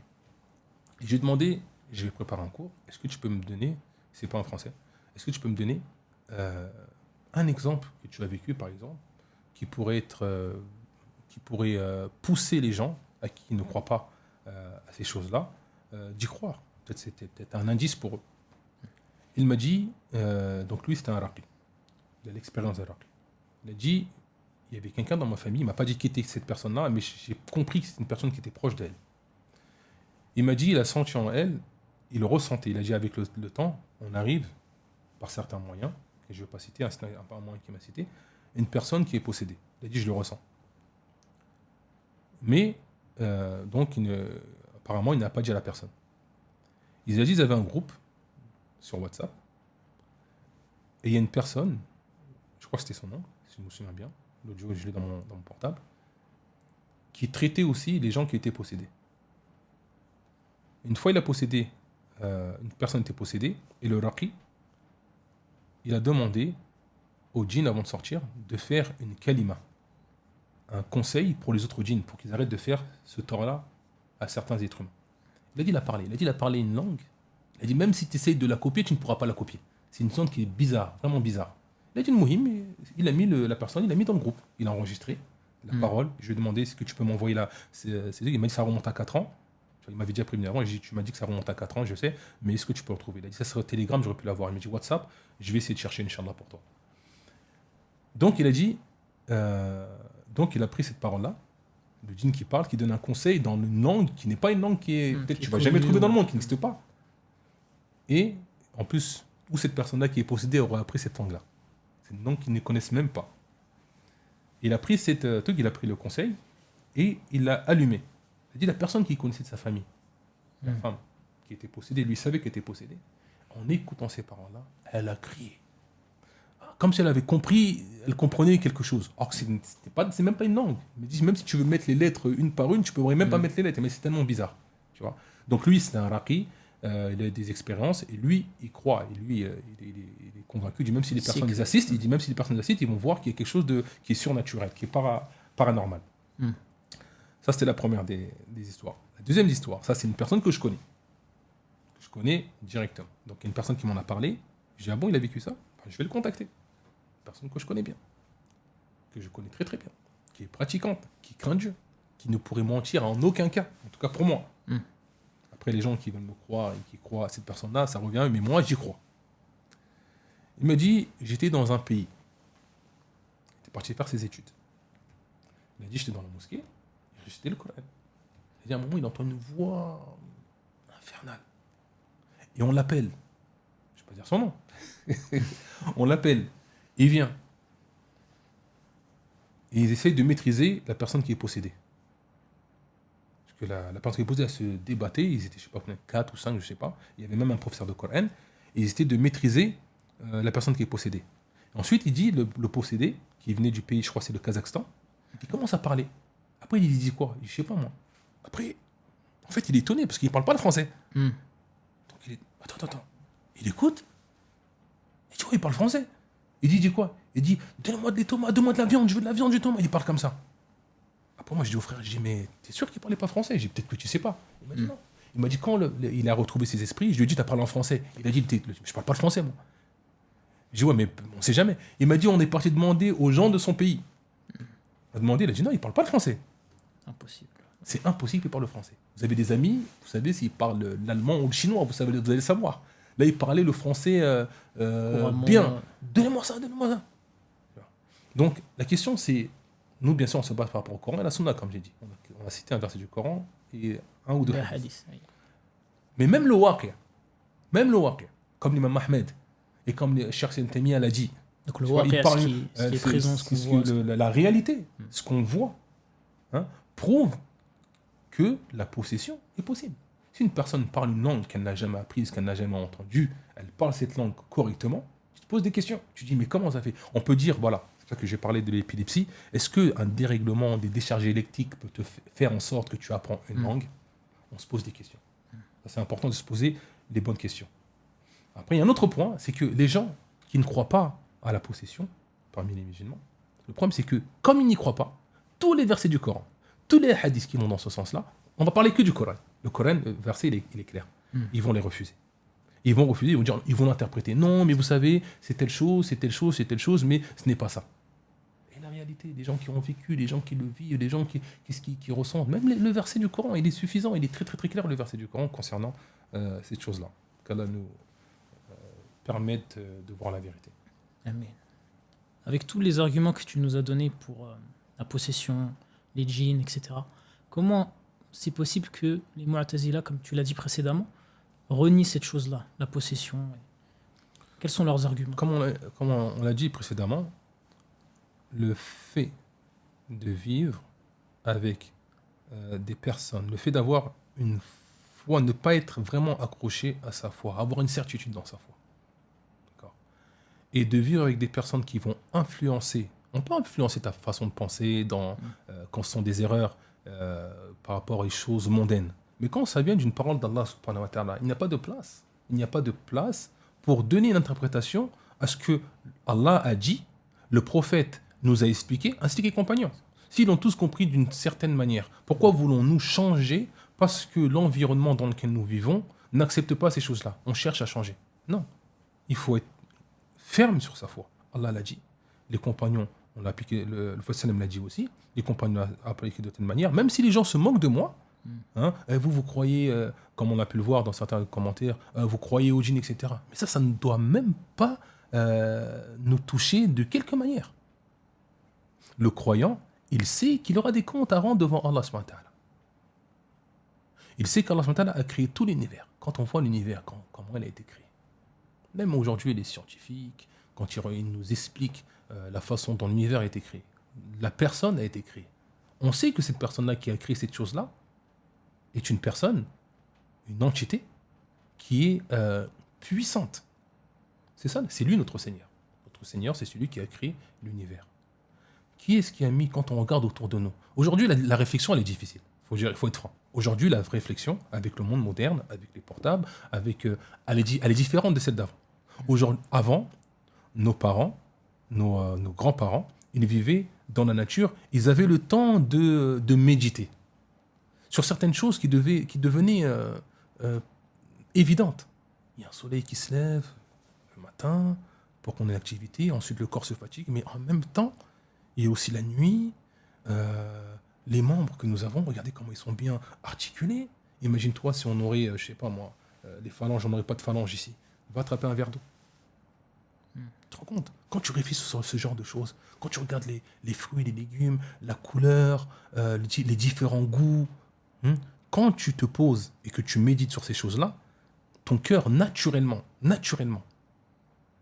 dire qu'il y a quelque chose qui a fait que ces choses-là soient ainsi. Mais aujourd'hui, il est difficile de méditer.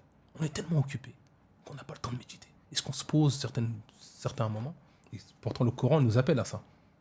On se pose et on regarde les cieux et la terre, la nuit, le jour, la fatigue, la création de l'homme. Est-ce qu'on se pose, on réfléchit sur ces choses-là? Aujourd'hui, il est presque difficile de... Peu de gens le font, malheureusement. Peu de gens, malheureusement, le font. Donc, le croyant, quand il voit toutes ces choses-là, et qu'il médite, et en plus le Coran l'appelle, il lui donne des exemples. Subhanallah, je me rappelle même dans un livre, subhanallah.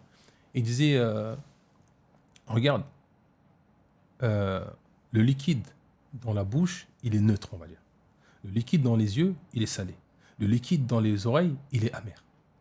Et d'ici, tu changes, tu prends le liquide de l'oreille et tu le mets dans ta bouche. Ou tu prends le liquide de l'œil, tu le mets dans ta bouche. Imagine-toi quand tu vas manger les ingrédients. C'est des choses qui sont simples, mais en fait, pourquoi est-ce que c'est comme ça? Pourquoi est-ce que c'est comme ça? Quand tu regardes, si tu fais et aussi, il y a peut-être une raison. Peut-être le sel, ça conserve, peut-être, et que c'est bien pour nettoyer les yeux, etc. Il y a une raison. C'est vrai qu'il faut approfondir, il faut chercher, c'est bien. Mais on se dit qu'il y a vraiment quelque chose. Il y a vraiment quelque chose. Les membres, regardez les articulations. Si on n'aurait pas des articulations, nous, on n'a pas choisi d'avoir ces articulations-là. On est né, tout se passe bien, et on trouve ça tout naturel. Non, mais aussi, il faut méditer des fois. Imagine-toi que tu n'aurais pas d'articulation, que ce soit au bras, les doigts, le dos. Hein. Si un jour tu tombes, même tes pieds, si tu tombes, vas-y, va te relever. Sans pouvoir plier tes articulations. C'est simple, c'est bête. Mais ça prouve qu'on n'a pas été créé de manière anarchique, qu'il y a sûrement quelque chose. Et la réflexion, c'est très, très, très important, justement, pour revenir vers la réalité, pour revenir vers la vérité. Donc, pour revenir à ta question, vraiment, le Coran, la parole d'Allah est quelque chose de sacré, c'est quelque chose d'immense. Donc, quand les textes viennent, Allah il veut notre bien. Donc quand il nous parle de quelque chose, c'est vraiment pour qu'on comprenne les choses de cette manière-là. On ne doit pas essayer d'interpréter d'une autre manière, puisque, comme je le disais, parce qu'on a été influencé par l'environnement et les personnes. D'accord. Donc vraiment, donc quels sont certains arguments que les personnes ont cités pour renier la possession? On va se concentrer sur deux ou trois choses. Le premier, ils se servent du verset du Coran وَمَا كَانَ لِي عَلَيْكُمْ مِنْ سُلْطَانٍ إِلَّا أَنْ دَعَوْتُكُمْ فَاسْتَجَبْتُمْ لِي. Donc Shaitan dit, ce sera le jour du jugement, quand Qudi al-Amr, que les gens vont rentrer au paradis et en enfer, hein, et que les gens vont se plaindre, il va dire, je n'avais aucune autorité sur vous, sauf que je vous ai appelé au mal et que vous m'avez répondu. Donc ils ont dit, regardez, ce verset-là, il nous dit que Shaitan n'avait aucune autorité. Mais quand on regarde le contexte, ça c'est la première chose, regardez le contexte.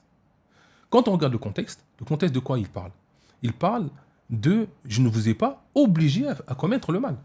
Moi, je vous ai appelé et c'est vous, de votre propre chef, qui avez fait ces interdits-là. C'est vous, de votre propre chef, qui avez désobéi à Allah. Donc, vous n'avez rien à me reprocher. Je vous ai appelé, j'ai appelé des musulmans, des croyants, ils ont refusé. Je vous ai appelé, vous avez accepté. Donc, j'avais aucune autorité sur le fait de vous imposer le mal ou le bien. Le mal, dans ce cas-là. D'accord. Donc, ça n'a rien à voir avec la possession. Ça n'a rien à voir. Il ne nie pas la possession. Il nie le fait que j'ai forcé des personnes à commettre des mauvaises actions, des péchés. Surtout, ça c'est le premier aspect, c'est le contexte qui est en dehors, qui ne prouve pas la non-possession. L'autorité dans laquelle il est question ici, c'est le fait de forcer une personne à commettre le mal. Et même s'il le pouvait, de toute façon, la personne ne serait pas tenue pour compte parce que ça serait en dehors de sa capacité-là. Dans le cas où ce verset-là voudrait dire ça. Et de toute façon, on a cité un verset qui est clair. Un verset où ceux qui mangent l'intérêt usuraire se lèveront le jour du jugement comme la personne qui a été touchée par le mas. Qu'est-ce qu'ils ont dit par rapport à ce verset-là? Ils ont dit non, malgré qu'il soit clair. D'accord? لا يقومون إلا الذين يأكلون الربا لا يقومون إلا الذين يأكلون الربا لا يقومون إلا كما يقوم الذي يتخبطه الشيطان من المس. Donc, ils ont dit ceci, c'était parce que les Arabes, à l'époque, disaient que les gens étaient possédés là. Donc, le Coran a repris cette croyance chez les Arabes pour donner une comparaison de ce qui va se passer le jour du jugement. Quand on réfléchit bien, le Coran, il est venu pourquoi? Le prophète Mohammed sallam est venu pourquoi? Pour rejeter les fausses croyances. Est-ce que vous vous imaginez qu'Allah va prendre une croyance qui n'existe pas, hein, pour faire une comparaison de ce qui va se passer le jour du jugement, hein, et une croyance qui est fausse? Dans un hadith, dans le hadith du prophète sallam, il a dit quand votre monture trébuche, etc., ne dites pas c'est la faute de Shaitan, mais dites Bismillah. Parce qu'ils disent que quand vous dites ça, c'est la faute de Shaitan, Shaitan se gonfle d'orgueil. Regardez le prophète sallam, comment nous a interdit de dire que c'était la faute de Shaitan, pour pas que Shaitan se gonfle et s'enorgueillisse. D'accord? Si la possession était fausse, la possession dans laquelle Shaitan terrasse certaines personnes, si elle était fausse, est-ce que le Coran serait venu et se serait tué sur cette fausse croyance? Donc ils disent non, c'est une fausse chose, c'est parce que les Arabes pensaient de telle manière, donc le Coran a repris. Non, le Coran est venu effacer toutes les fausses croyances.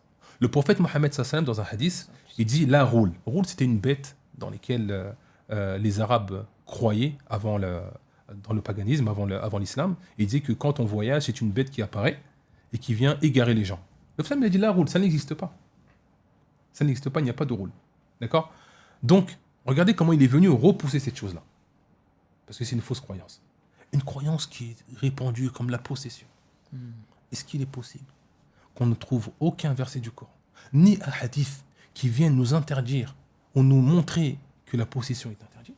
Au contraire, on trouve des versets du Coran, le verset du Coran qu'on a cité, Allah Ta'ala fait la comparaison d'une personne qui sera le jour du jugement, qui a consommé l'intérêt usuraire, qui va être comme la personne qui a été possédée. Mais sinon, ça serait faux. Du ouais, mais ça c'est faux de toute façon. Donc, c'est pas quelque chose de où est-ce que je veux dire pas, ce n'est pas Donc, cet argument-là n'est pas fort. Si le Coran l'a cité, c'est parce que la possession existe vraiment. Si elle aurait été fausse, On le retrouvait dans le Coran. Allah ne s'en serait pas servi. Hein, et on le retrouvait aussi dans les hadiths qui seraient venus rejeter cette fausse croyance. Ça, c'est parmi leurs arguments. Il y a une autre chose, ils ont dit, le shaitan, le diable, ceux qui possèdent, soit c'est une entité qui est physique, dure, soit c'est une entité qui est légère. Et donc ici, elle est dure, elle ne peut pas rentrer dans le corps de l'homme. Il n'y a pas la place pour deux personnes. Et si elle est légère, elle n'a pas de force, comme c'est quelque chose de subtil, elle n'a pas de force pour terrasser l'homme. Donc les savants ont répondu. Ils ont dit, déjà la façon dans laquelle Shaitan terrasse l'homme, nous ne la connaissons pas. Nous nous arrêtons chez les Nusus. Et en plus, il est possible qu'un corps dur rentre dans le corps de l'homme. C'est tout à fait possible. Il n'y a pas de... Est-ce qu'on connaît comment est-ce que le Shaitan rentre? Nous ne connaissons pas la manière. Nous croyons aux Nusus, aux textes religieux qui ont été rapportés. Et ils ont dit, donc, ça c'est par rapport si le Shaitan était un corps dur. Dans le cas où le Shaitan était un corps dur. Et si c'est un corps léger, subtil, il n'a pas assez de force pour terrasser l'homme. Mais ça m'ont répondu, ceci était faux. Que parfois il y a des choses qui sont légères, mais qui peuvent causer beaucoup de dégâts. Aujourd'hui, dans les guerres, on utilise des gaz qui sont invisibles à l'œil nu, et pourtant, ça crée des dégâts incommensurables. Ça tue, ça peut même des gaz toxiques, etc., qui sont très, très, très, très mauvais pour l'être humain. L'électricité, aujourd'hui, est-ce qu'on voit l'électricité? On voit les effets de l'électricité, hein, quand il est en contact avec quelque chose. Mais est-ce qu'on voit l'électricité? Quelqu'un dit, moi, je vois l'électricité, j'ai vu l'électricité. Et pourtant, si vous touchez, mettez votre main dans une prise de courant, vous allez recevoir une décharge électrique vraiment, qui peut même mettre fin à votre vie, par la permission d'Allah. Donc, l'argument de dire que si les djabs qui possèdent les gens sont légers, ceci va à l'encontre de la force et de pouvoir terrasser une personne est faux, puisque l'électricité est un exemple qui est clair. Donc c'est en gros les arguments qu'ils ont cités, mais de toute façon, on se base sur les versets du Coran, sur les nusus qui sont clairs concernant la possession. Et tout le fait de devancer la raison pour pouvoir rejeter des versets du Coran, ou un verset du Coran en tout cas, qui est clair, n'est pas la façon dont le croyant doit agir. C'est pour ça que dans le début aussi, on a parlé de l'importance de la croyance à l'invisible. C'est venu dans le Coran, Allah nous en a parlé, on y croit. Sami'na, nous avons entendu, nous avons obéi. On n'est pas la raison de dire non, mais moi, vous savez, j'arrive pas à croire à ça, donc je le rejette. Tu rejettes qui? Tu rejettes la parole de qui? La parole de Dieu, celui qui a créé tout l'univers, celui qui est tout puissant. C'est pas parce que tu ne connais pas une chose que cette chose-là n'existe pas.